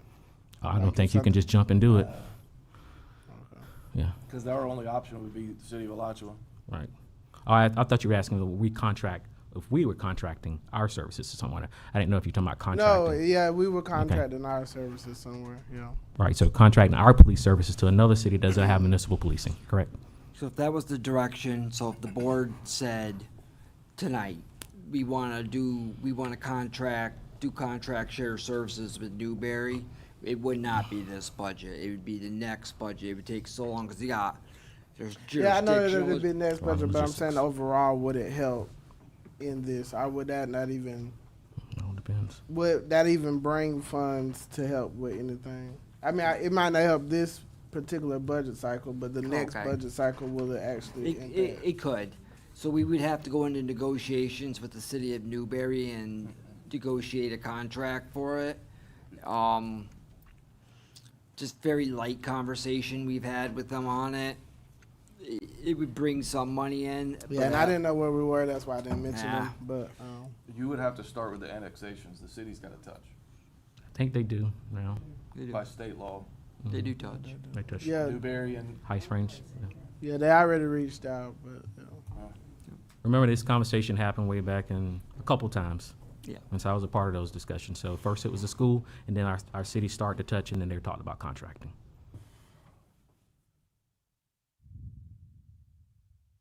I think the last conversations would be in 2019 when I had just taken over chief. I was a little nervous. Commissioner White. Yes, sir, Mr. Mayor, if I may, please. Chief, the intent, I think I can speak for this whole board, was never for it to be police against fire, ever. Absolutely. I know this Not part at all. wouldn't. Yeah, absolutely. The fact that it devolved into that on social media is just unfortunate because that's social media. Right. And I don't think you could find a more pro-police board than you have here. So please understand that that has never been our intent, but we're 43% of the budget with the police department, and we've got to figure out how to make ends meet. We have no mechanism by which to pass it along an assessment. We can't do an MSTU for law enforcement here. Our hands are tied. We have that ability with fire. We don't have that ability with police. You've talked about extra duty pay. How much extra duty pay are we absorbing? Are we incurring? I had Angela give me some numbers, and I saw your numbers. That's the only way I found out that Chief Peters wasn't getting any. How do we pay for extra duty pay? How is that part of our budget? Right. And with HB1, I guess my one question there is, they restrict us from dropping the budget by any more than 5%. Otherwise, apparently, Brian Kramer is going to come in and sue the city of High Springs. Why weren't we told that at our budget meeting when Vice Mayor Bloodsworth said, "I want you to work up, dropping it by 15%"? I didn't know we couldn't legally do that. Why weren't we told in that moment, legally we can't? Are you asking me why did I not tell you that? Yes, sir. Okay, so you guys made that motion pretty fast, and it went over. I had conversations with the manager several months about the potential of HB1 and I said, I don't know about the dicing of it, whatever. So it was there. And so afterwards, I did look more into it, but I've been aware of HB1. I don't want to throw the attorneys, but everybody doesn't know anything. But it's, I think it's the job of the attorneys to talk about the legalities sometimes. And if I can, I will try. If I would have had that opportunity and would have been standing on confidence, knowing that exactly the information I knew, I would have brought that up. But I wanted to definitely research more as that came up. But what we know now is that legally in the state of Florida, we cannot drop your budget by more than 5%, otherwise we will be sued. That's a fact, right? And the reason behind that, I think it's... No? I would like to clarify Okay. on that. So you can drop below 5%, you can drop more than 5%. The state attorney has the ability to challenge it. He doesn't have to challenge it. It's not an automatic challenge. You can drop below 5%. You then have to justify why you're dropping below that 5%, right? You go in front of an administrative judge and you justify that. It sort of works like these budget hearings. So from the attorney's perspective, that's why we didn't say, no, you can't do that. You certainly can do that. You have to justify why you're doing that. The state attorney has the ability, which he has reached out and said he will absolutely do. He is not required to. There's no automatic mandate. Brian Kramer has indicated he will. That was information that we did not have, obviously, at that workshop. Right, right. So you have the legal ability. It just is a little bit more challenging than what we're talking about here. There's an additional step, and you do have to justify it. Okay. And I would just expand on that. The reason I think the governor, and I support that legislation, we had people who wanted to just defund the police just because. Yeah. And so the governor put that protection there not to just defund policing, because at the end of the day, public safety it's important, it's essential, and so you have to properly fund it or not fund it at all. Mm-hmm. So our two options then at this point are to, if we want to try to cut costs, drop the budget by about 5%, which is what you proposed at our budget workshop. That was a possibility. That was about 5%. That was your option that you were talking about for a 5% reduction, basically $170,000 drop. That was a proposal, but as you know, No, I did not recommend that. Understood. So absolutely. Acknowledged, absolutely. But then if we were to do other things that could, like, how does your extra duty pay Oh, yeah. play into all of this? Oh yeah, absolutely. So every agency has extra duty pay, and so we charge a private vendor. So the University of Florida or Camp Kalaka all the time, they will reach out, and so we'll charge them $70 an hour. So we're paying the officer probably at time and a half or whatever $30 an hour, and so some of those funds come back to the city to make up or make a bit of a profit. So we make money on that. And so I know you said Chief Peters don't get off-duty details. I don't know if they get details to fire that much. But what we do for our people, and have been since 2015 or 2014, administrative officers can partake in off-duty details. But what we do is that we allow our patrol officers first. And then if we don't have anybody, we feel a need to go ahead and fill those vacancies to obligate ourselves, especially since it's in the city of High Springs, and so we help out like that. So there is no burden on the city for those off-duty details. The money is paid back to the city for those off-duty. So then we can take those numbers, no matter what they are, out of our operating budget because it doesn't reflect at all. Well, Is I that think correct? right here, Diane, when she was here, she put here in your budget billable overtime, which we just do a historical estimate. So right here it's about 55,000. So we just look at what we do every year, and we anticipate $55,000 is going to come back into the city, or it's going to be cross-reference. So there's no loss. I'm not the finance director, but I understand what you're saying. There's no financial loss to the Correct. city for that extra duty pay. Correct. But it is still reflected in our budget. yeah, because I think from a budget perspective, that'd be smart to show that. I'm not a finance director, but but I work closely with them, and when we do the budget. So that's been historically how we do it. We just look at what, we know that Camp Kalaka is going to call for us. We know that UF is going to, so many officers. So, and we go by our last few years and we say, hey, last few years, we did $60,000 in overtime. So we expect that to be the same the next year, and usually it is, because the same vendors reach out to us for off-duty details. Okay.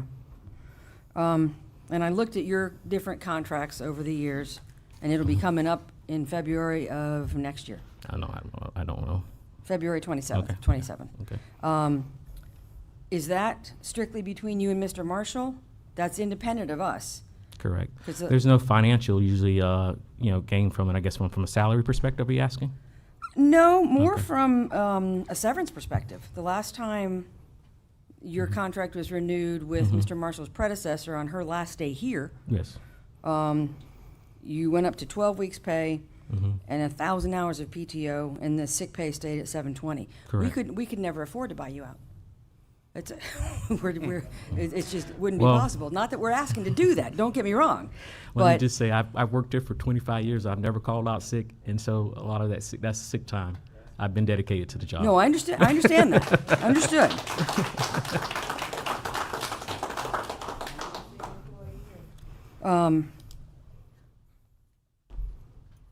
So then you answered my extra duty pay. So everybody else gets it first, and you're the last guy to get it. Is what you're saying? Yeah, that's what we do. We want to make sure that our city's covered. All our folks work hard, and I'm not Oh, going no to sit here and toot my nose, but I work extremely hard too. We had a stabbing incident Monday night. We had, it's 12 o'clock at night. I went out, stayed out there with those guys while it's raining. I came back to work the next morning and worked full shift. It's time and time again where I get all phone calls all the time. I come out to every public event. I put in almost 60 to 80 hours a week. Like I said, I take phone calls Saturday and Sunday. And I'm off, I ride through our Patricia Garden areas. I look at problematic areas. I go and look at any commissioner's problems, any citizens' problems. I and the members of this agency tirelessly work. And so if from a compensation part, you're getting your money's worth. I can just tell you. Oh, no that. doubt, no Absolutely. doubt. So, I yeah. do not doubt that at all. I'm just trying to figure out how we can afford it. That's Absolutely. all. Oh, absolutely. And I don't know how we continue to do, because we have no way other than through Right. ad valorem tax revenue to fund the police department. Correct. And we're already at the highest millage rate in the county. Absolutely. And, you know, when people here in this community have been really, really clear, they love their police, they love their fire, very important to the community. I hear it loud and clear. Absolutely. But it's very expensive for a community the size of ours to maintain both. Yes, sir. Would there be a possibility that we could do limited partnerships with the sheriff's department? If we, I mean, when you said that Sheriff Scott gave us an estimate of $2.2 million to cover High Springs, and they only charge Newberry $1.2 million, and they're 30% bigger than us, and no, they're 2.5 times square miles and 30% bigger in terms of population. Why would we get charged so much more? I don't understand. Again, I think that's a question for the sheriff's office, but what I've shared to you before, that under that contract, the sheriff's office, that was under Clovis Watson. I'm going to keep my comments limited about what I think Newberry should be paying. And so I think the sheriff's office probably have taken that perspective to look at what they should be paying. I'm not in any special seat to know that there are negotiations that they're ongoing with Newberry and the sheriff's office. I don't know. I know the contract's coming up. And so that would be questions for the sheriff's office to answer why they're charging. But they gave me a pretty detailed spreadsheet of what the deputy costs, all in everything and how they fund that one deputy by 5 FTE. And so I'm more than glad to share that with you so that you can have a little bit looking at it. But when I corresponded back with Mrs. Patty Justice, you know, I kept emailing her and making sure, verify these numbers, because I don't want to give you wrong numbers.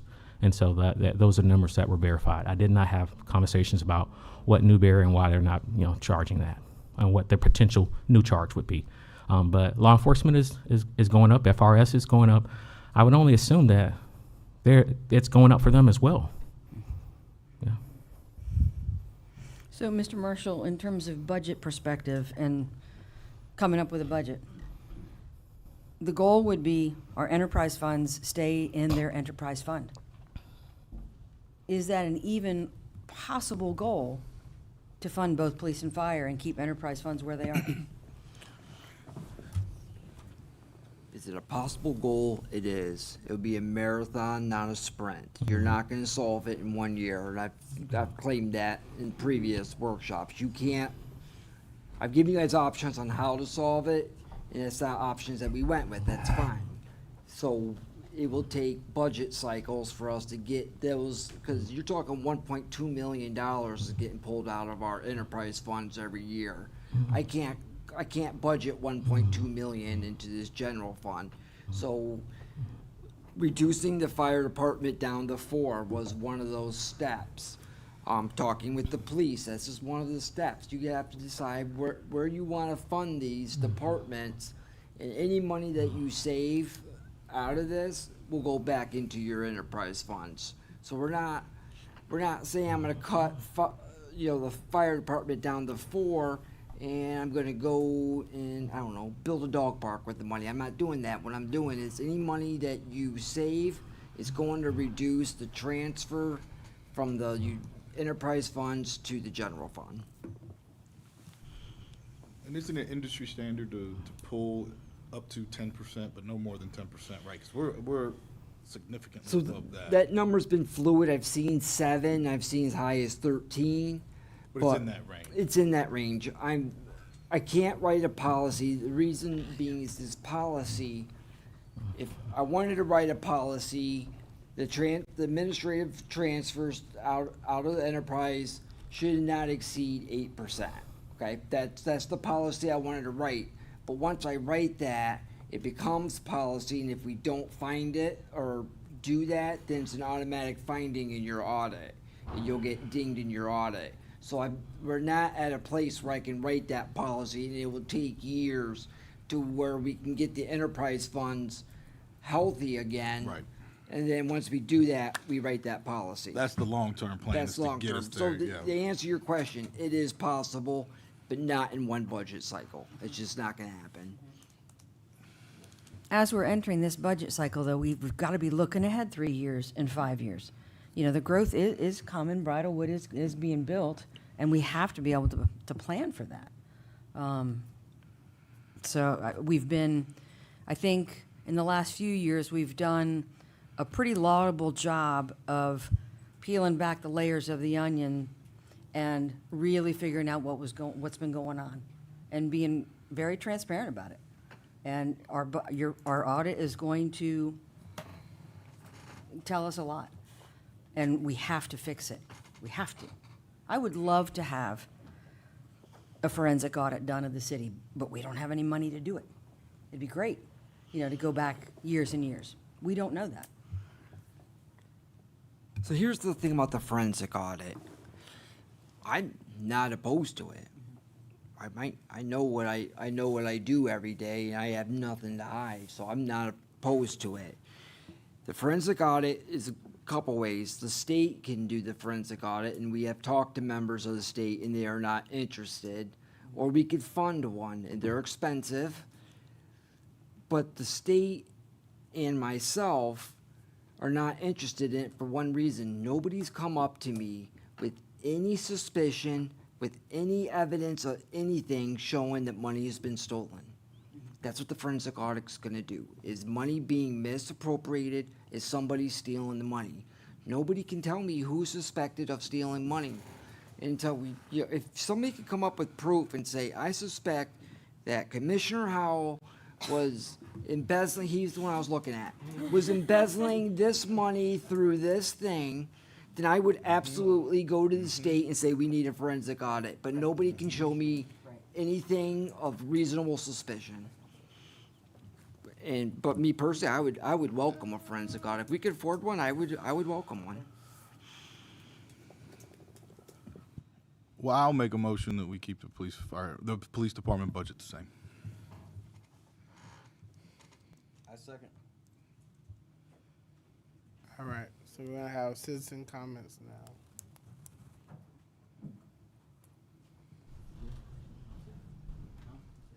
And please state your name for the record. Man won't even let me talk. All right, so I'll start off in the immortal words of Commissioner Howell. I'm here to talk with you, not at you today. So, also, your name tag's falling off. I think we're Please trying state to. your name for the record. Nick Whiteman. Yeah. My name's Nick Whiteman. For those who don't know, I've been a law enforcement officer for 16 years. I'm also a combat veteran from Iraq in 03-04. Have a bachelor's degree in criminal justice. I'm a graduate of the 84th Southern Police Institute Command Officers Development Course, and an FBI Law Enforcement Education Development Association Trilogy Award recipient. I was a detective for 3 years and a supervisor for 7. I've been with the High Springs Police Department for over 2 years now. And I'm here tonight to figure out if I got a job. So before I get into that, I would like to address some of the ideas that were floated in past meetings. The first thing is the modification or discontinuance of take-home vehicles. So there's about 50 years of studies done on take-home vehicles for law enforcement. So there's a 2007 study from Washington that showed operating costs per mile were lower for take-home vehicles than pooled fleet vehicles. There's a 2010 study from Cape Coral here in Florida that confirmed that take-home vehicle programs were more cost-effective over 1, 3, and 7-year terms compared to a pure pull system. Also keep in mind this is often viewed as a deciding factor when it comes to trying to hire recruits. Approximately 47% of applicants consider these perks in their decisions when making the selection process. There's also an increased better response time if the officer has, for any reason, respond from home and they're off duty. As you know, we have limited officers on patrol, so if somebody has to come out, like the chief, he has a vehicle with him that he can respond with. It should also be noted that the take-home vehicles are also part of the union contract. So just something to keep in mind. In regard to the police budget of 10%, 5%, 15%, 20%, that was suggested in the last meeting, just doing some research. So in 2020, reform activists nationwide sought to defund law enforcement, as the chief said. And as noted by the Florida Sheriff's Research Institute and the Florida Chamber of Commerce's report from 24, quote, many cities made major cuts to funding. New York City slashed their police budget by $1 billion. As a result, crime increased. In June 21 to 22, New York saw a 31% increase in overall crime. Additionally, defund movement caused law enforcement officer morale to plummet and officer shortages. So I say that to say this, there's a direct correlation between law enforcement budgets and crime rate. What'd I do? Your time's up. Okay. I have all the information if you need it. I have more to say, but budget goes down, crime rate goes up. There's studies and evidence and data on that. So just something to think about when you're trying to grow a city. Businesses need a place where they can feel safe. People need a place safe to live. So thank you for your time.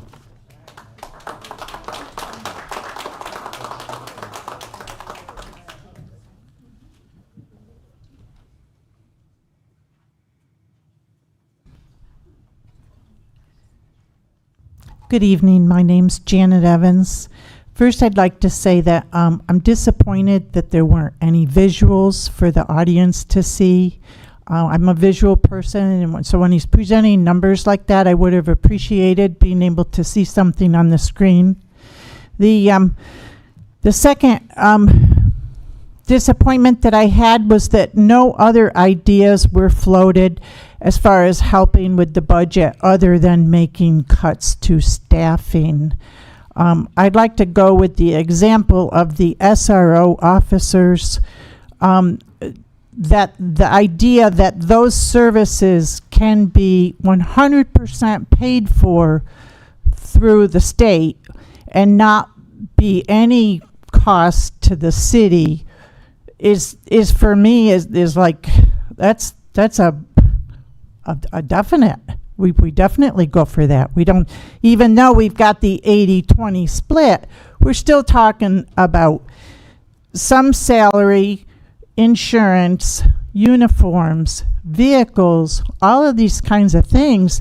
If that service can be provided and be provided well at no cost to the city at all, that's just a no contest there.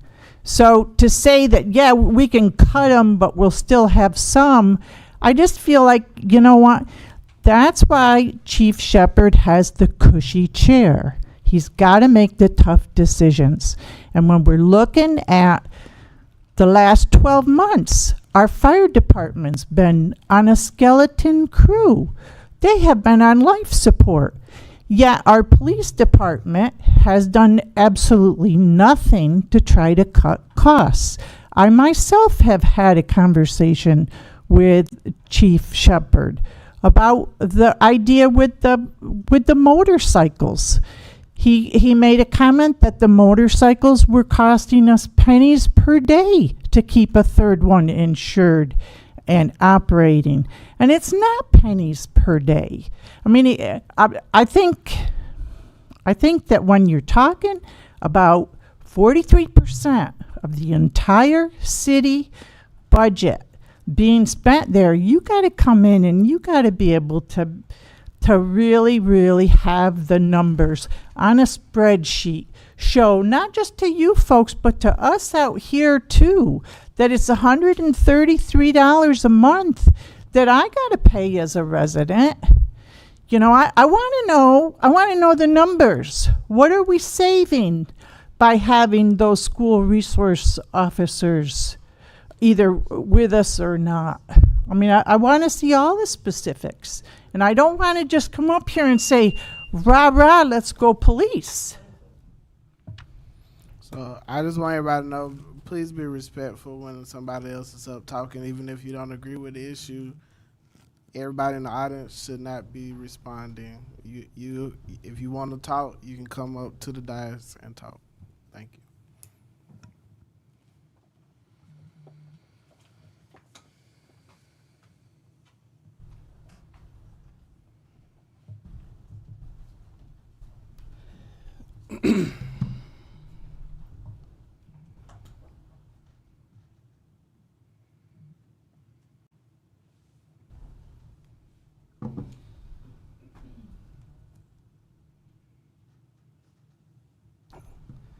All right, good evening, everyone.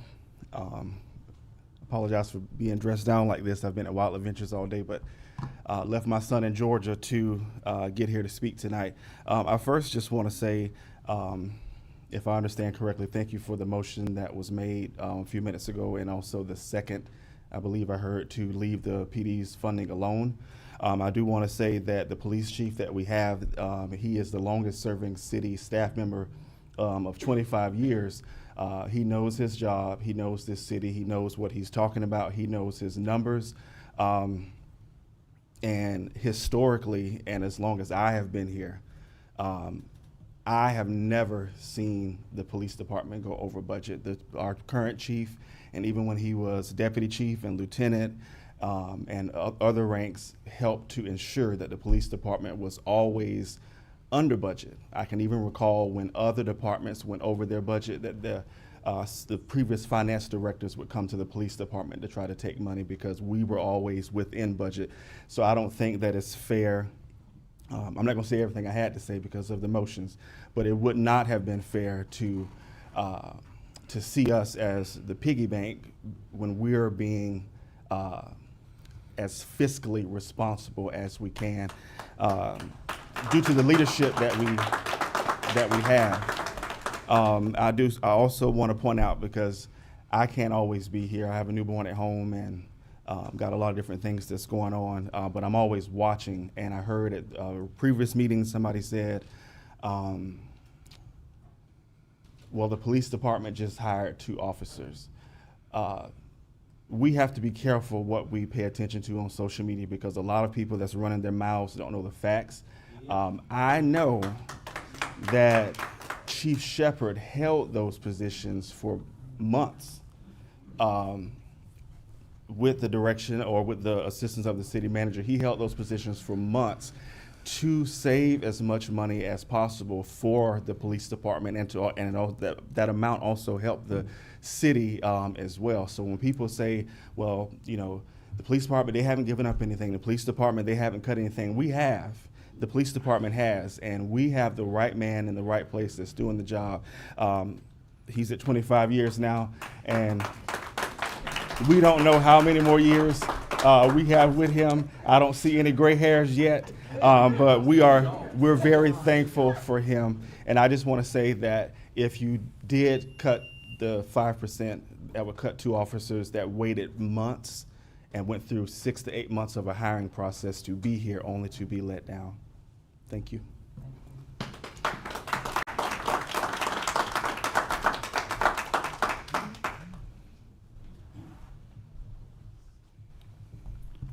I typed something out because those of you that know me know that 3 minutes is really, really hard for me. So I'll try to stay on.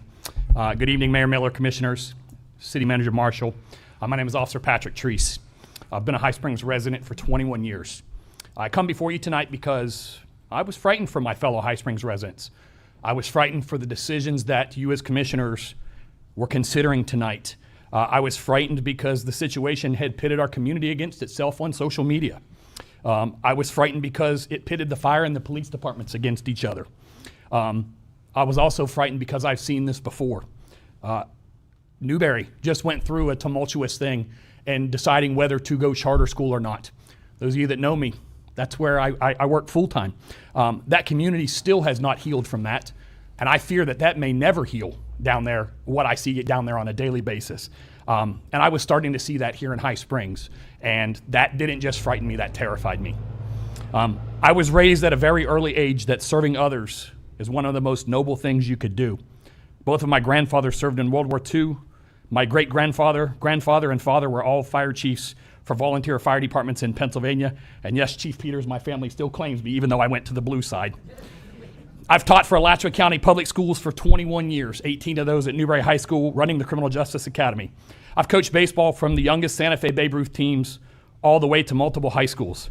I'm a military veteran, having served in the United States Coast Guard, and I've served as a reserve police officer for the city of High Springs for 14 years. My wife's been a teacher for 18 years, and even my son is a lifeguard at Camp Kalakwa and has served as the chair of the inaugural High Springs Mayor's Youth Council. I tell you all of this not for accolades, attaboys, or pats on the back, but so that all of you know that my family and I truly understand the meaning of the word sacrifice, which is what we're trying to do here tonight. I obviously didn't do it for the money because I literally picked the 3 lowest paid professions I could. And oh, by the way, one of them I don't get paid for 99% of the time I'm here tonight. I won't separate the fire department and the police department. These brave men and women are our first responders. They are my brothers and sisters, those that show up when you've had the worst day of your life. We've all missed major family milestones throughout our careers. We put our lives on the line every time we put on the uniform, regardless of which one we wear. We kiss our families goodbye when we walk out the door, not knowing that it will be the last time. We do this because we care, because we are wired differently, and because this is our community. Chief Peters, I know you talked a little bit ago about being able to go over to the county line. I wish we would have been able to go over the county line. Commissioner White, you obviously know a year and a half ago I lost my mom at the intersection of 778 and 441. I can only imagine if our fire department and police had been able to go over the county line to get to them, which is merely 2 miles, they would not have had to wait for life-saving services coming from Lake City or Fort White. Living in Alachua County, we pay high taxes for a bunch of waste, but emergency service is never one of them. I will gladly pay more to continue to fully fund both departments. Chief Shepard has brought us stability, credibility, and safety, and from what I can see, so is Chief Peters. So I thank you tonight for considering to continually fund both of our departments. We have outstanding leaders, and we definitely do not want to lose these 2 men over here. Thank you.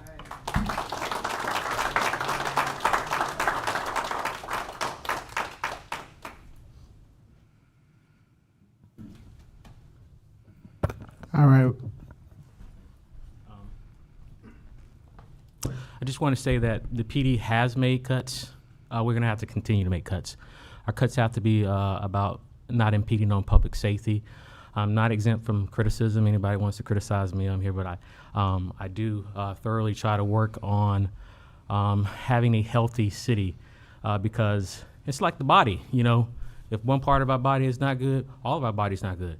And so if fire is not good, we're not good. If public works is not good, we're not good. So we're going to have to make some concessions and try to get to a better financial place. But I want that to be said that there's not been greediness on the side of the PD.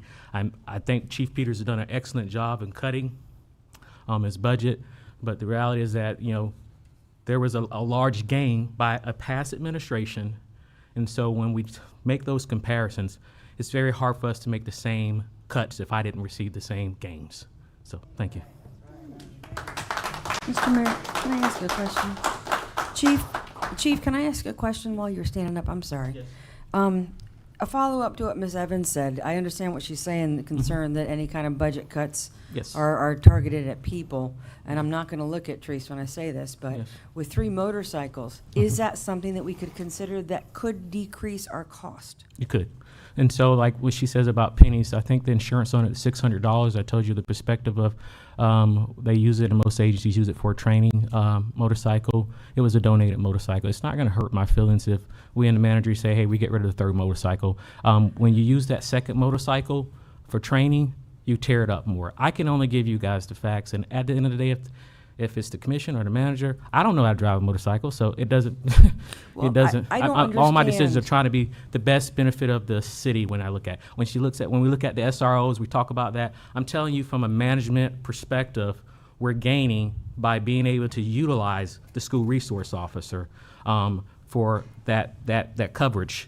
I really think that, like I said, I'm not saying I'm the smartest person in the room, but there's a reason we hire a city manager, for him to be experienced and educated in that perspective. There's a reason you have your directors, and you have to trust those directors to make those decisions with oversight by this commission. Well, I mean, I'm one of the most ignorant up here. I Yeah. fully admit that. We're lucky we've got these two gentlemen over Yes. here. But in terms of the motorcycles, just in general, you're talking about the third one. Functionally as a group, I know we use them Halloween. It makes it easier to get around Halloween night in Southside. But in terms of actual law enforcement, it's not just the cost of the motorcycle, though. You've got the training, you've got the gear, you've got everything that goes with it. There is cost to Yes, that. there's a cost, and again, that cost is associated by a uniform budget, which Red Speed pays for 35,000 of that. The cost of maybe the use of gas, but the training doesn't really cost us because it's free for the sheriff's office. The cost is only the uses of our personnel, which they get paid no overtime. The use of that motorcycle has been very frequent. We participate in funeral escorts, or we recently for sheriff of Hamilton County. We use it for traffic. It's used quite use it often. for traffic? Oh yes, it was just Okay. used. It's quite. It's used. That's important. It's quite. I will vouch. I Yeah, almost you got do know, don't you? I almost got pulled over by Officer Minor yesterday for turning left over at FCA between the hours you're not. And there was a motorcycle right there ready to pull me over. Yeah, they use it for traffic. Yes. So Thanks. it's used. Maybe I just don't Minor. notice them because I don't turn left there. Yeah. Well, we'll tell you, Chief. I'll tell you this. When I was getting into law enforcement, my uncle, who's a firefighter, told me, he goes, every time you kick in a door, there's going to be 30 people mad at you. But every time a firefighter does Yes, it, yeah. he's like, they buy us breakfast. So I do understand a lot of times that people get frustrated because, Absolutely. unfortunately, in doing your job, sometimes you So receive, popular. certain citizens receive tickets. Yes. I've received a ticket. Yes. So. Oh, I have. And I received got a my ticket, ticket. believe me. And I took it. So I mean, unfortunately that's what. So when we do hear the negative stuff, a lot of Yeah. times it's maybe a little bit more maliciously motivated than educationally motivated. Absolutely. All right, we have a motion on the floor. All those in favor say aye. Aye. All those opposed, same sign. All right, new business item number 7, review current fee structure for the city of High Springs. Now, this one I would say with Vice Mayor Bloodsworth having to run out, I know he wants to be a part of this one. I would ask that we move this to the next meeting in order to give him the respect of being able to be involved. We all want to be involved in that budgetary process. I agree. I was going to bring that up. Vice Mayor Bloodsworth had a lot of questions about this. I called you about it. I'll let everybody get out. I'll give it a second.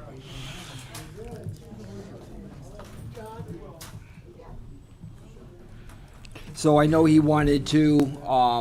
I told him I would take care of it, and I told him I would try to push. I'm asking you to push. That's, He had I have no questions. problem with that. I'll make a motion, we push this to the next meeting. Second. All right, all those in favor say, any citizen comments? They're too busy Or leaving. that you're not. All those in favor say aye. Aye. All those opposed, same sign. All right. City attorney report. We got another amended. We got one more.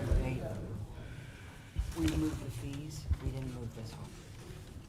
I don't got that. That's the amended one. Here we go. Yeah, I don't have that one. All right. Discuss, consider, and act on legal services contract with Grossman and Kelly LLP. Okay, so this is I'll give you sort of background and then I'll answer any questions that you have regarding the agreement. So the ongoing litigation regarding PFAS contamination has been a national conversation, obviously, not just a state conversation, and then it's sort of trickled down to our municipalities now. So there's multiple federal ongoing lawsuits. There's stages of the lawsuits, very complex litigation. So we have been contacted by a firm, Grossman and Kelly LLP, who has agreed to provide the city with legal representation in those federal complex litigation lawsuits. They work on a contingency fee, like most of the attorneys and firms in this area. So they were in part recommended to us through our work with Florida Rural Water. They've done this for other municipalities as well. We don't pay anything unless they recover something for us. There are going to be administrative costs to the city moving forward for what we have to do in order to decontaminate our water from the PFAS that has been placed in it by these companies that have been found liable. And so the firm is, the agreement sort of outlines what the firm will provide, which is the legal representation in those litigation. And then they also provide upfront costs for us to do our testing, which we're required to do specific testing, not just the testing that we've already done, but additional testing. So the firm pays for all of that. And then if they receive a recovery for us, then they're reimbursed. If we receive recovery over and above that, which typically municipalities do, if they can indicate that there has been contamination, which are preliminary tests to indicate that we're above the regulated levels, then they would request 1/3 of that recovery, and then the remainder would be retained by the city. So I'm happy to answer any other questions on this. I will say that in the past 3 or 4 months, multiple of our municipalities have started engaging with these firms because we are getting close to the deadlines in order to start the litigation as potential recovering parties. You like it? I like it. Mr. Mayor. I'll tell you why. It's one, we did do the test. Our original test showed we had elevated. That affected your citizens. These people should have to pay for it. 2, it doesn't cost us anything. If we lose, we're out not very minimal, if anything. If we win 2/3 after reimbursement. It's a standard, I mean, it's a standard legal, 3 1/3. I don't think we're gonna get a lot. But as you've been talking tonight, anything is something. I'll make that motion that we contract with Grossman and Kelly. Second. All right, any citizen comments? Mr. Mayor, if I may, I did a little bit of research on this when I found out that this has been added. Our level of PFAS was about 4.2 parts per trillion. I looked at some public records available. City of Gainesville has always been below detectable limits. So we are a little unique. It's not like it's just, and I mean, 4.2 parts per trillion. 1 part per trillion is equal to about a second in over 31,000 years. This is just, but this stuff, they call it forever chemicals, and it's nasty. So I appreciate, I think it's a no, you can't lose. Yep. So. All right, all those in favor say aye. Aye. All those opposed, same sign. All right, city attorney report. I think you've heard a lot from me on your next agenda. I anticipate that you'll see, I don't want to jinx it, but I anticipate you will see a highly sought after resolution on our lift station issue. So we will be moving that forward on the next agenda, I anticipate. Happy to answer any questions anyone has, but that's it for me. City manager update. I had one. So, our audit, we said we were hoping it was gonna be issued tomorrow. That's what we were hoping. I had a meeting. I asked Commissioner Howell to join me in that meeting. You weren't available today and Vice Mayor wasn't, so I asked Commissioner Howell to come in. We found out today that the auditor, it's in technical review. Everything that the city has to do is done. So they're not waiting on us. They have to go through certain reviews. It goes through a partner review, a technical review, all these reviews to make sure the audit is good. The person doing that was off today and they're gonna be out tomorrow. So it's not gonna be issued tomorrow. So we pushed it out. It'll be issued next week. But I just wanna let you know that the city's done everything. We're just waiting on auditors to do their stuff. And then we will take approximately 6 weeks off, because we have certain things we have to do. You get findings and you have to answer some of these findings. We have 10 findings, that's a lot. And with that, we have to respond to them. It's called a management's response. And we have done these responses. Some of these findings you're gonna see on the next one because we're already halfway through, we didn't know these findings, so when we did the budget, it's still gonna be there, but we're trying to lessen them. And my goal is after this next audit, we have a clean audit. The big one is what Commissioner Howell brought up earlier, is called a declining financial condition. Your enterprise funds, we've been telling you, we gotta solve it. It is a big finding on your audit. If something was to go wrong, told Commissioner Howell this today, that finding are credits in the garbage. So if Railroad Ave sewer system goes down, catastrophic failure, and we have to replace that, we don't have the money, and it will be very hard to find financing for it. And if I do find financing for it, it's gonna come at a premium because just the way we are. But again, as Commissioner Howell said, we're worried about moving forward on it. So what are we going to do over these next budget cycles to, one, make our enterprise funds healthy so we can get that finding off of there, and two, what are we gonna do to get the rest of the findings? A lot of it is we gotta write a policy on this, or we have to, some of the stuff is software. One finding you're gonna see is the audit slate. Okay, well, that's a finding, 'cause that's an easy one. As soon as we can get them caught, they'll be fixed. But that's where your audit's at, and yeah. Any questions? Mr. Mayor, if I could, at what point in this process does JLAC release funds? Is it until it's complete? Complete.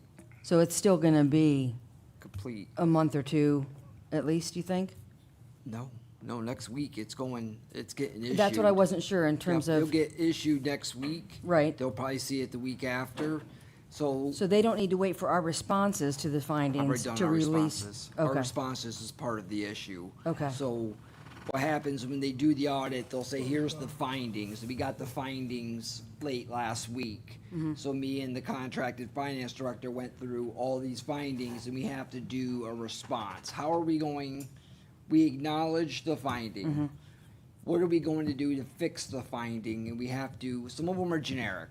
It's late. We're gonna try not to be late again. But, this financial condition, we gotta start writing some policies to make our, enterprise funds healthy. One of them, to solve it, we have to have a utility study done as part of it to get it out. I'd like to explain that when we have more time, when it's Okay. not 10 o'clock at night. Oh, my God. But the audit, it's done on the city. We're just waiting for technical review. That's good news. Yeah. Now, my only, I guess, question to that was you made a statement about us not letting this happen again. How do we make sure that doesn't happen again? So, as a commission, you have to hold your staff accountable to make sure that we're in compliance. We are not in compliance because we are so far behind in audit. So we'll take 6 weeks off, and we're gonna get right into the next audit, and that will be done some point this summer. It was supposed to be done by June 30th. We can't get it done by June 30th. I can't get an audit done in a month. So we're gonna be late. But then we are caught up. And each year you have to do your audit. So if I'm not here, you as a commission have to hold whoever the city manager is when they say, oh, we're not gonna do an audit this year. That can't happen. You have to do an audit every year. You can't fall behind again. Yeah. Well, so, and I'm going to be as kind as I can be on this issue. So I think ever since I was sitting here and ever since you got seated as the city manager, I repeatedly said the audit needs to be looked at. So to say that it was on us, I don't know, because we have constantly said that was the issue. I'm not saying it was on you. It was not on any of you that were sitting here. When I took over on April 8th of 2004, you were 3 years behind in audits. Yeah, You I get can't that. do that. You can't be 3 years behind in audits. JLAC will sue. You will lose your funding. You can actually lose your CRA. The county could take your CRA away. Yeah, that's how I get that I'm because not I saying actually made all those statements 3 years ago. So that's then already been said multiple times sitting up here. I just was responding to, I just wanted you to make it clear because the citizens, after you made that statement, they felt like it was something that we had did, that we weren't making sure that the audit wasn't getting done. So I wanted to make sure that that was clear, that it had been stated multiple times that that was an issue that needed to be thoroughly looked at. And then again, you said in 26 days you all caught up on the audit. How many days was it? I don't know, we've been working on this audit since No, October. I'm talking about when you made a statement and you said it was like When we came out of the gray out period. Oh, gray out. Yeah. Right, we were out of the gray out. 29 days was the target. All right, We're so off by a week. was the contract that finance director hired at that time? I hired her I don't think so. shortly after the gray out. Okay. I have a feeling this one's gonna go a lot smoother. We're already working on the next audit. Funny feeling about that. So Got a funny feeling about it. as we were doing stuff for the 2024 audit, a lot of that carries over into 2025. So we've already got a head start in 2025. Our consultant, CPK consultant, 2 of them are going to come out here for 2 weeks, be on site to get the 2025 audit done. We paid them $6,500 for their travel and their hotel, and they're going to be on site for 2 weeks, just working on audit, just to get it done. But we will not make June 30th deadline. Won't happen. All right, That's my report. Commissioner Howell. We'll be for like 2 weeks, we'll be okay. People will be compliant for 2 weeks, yes. So, The glass half full kind of guy right there. I was in that call, like you said, and he took most of my statements, but they're just information-wise, there's 3 CPA firms involved in this audit. The last one, we're in the last stage. The city staff's not delaying it. The audit firm is right now. The CRA is also in the technical review. Our contracted finance person has been in direct communication with JLAC since May 1st, every week, providing updates. And then the 10 findings, yes, there's that one that sucks, and there's 9 repeats from last audit, so the 2023 audit. There's 9 repeats from that. So 10 total. Everything, so that's the audit, that's the information we have. Yeah, the deterioration, financial, that number was very scary when I first seen it. And it's still scary, but it's something that we have to work on. It's part of those goals that we've set, and we need to shoot that way. Well, with all the decisions that were made tonight, I think it's very clear.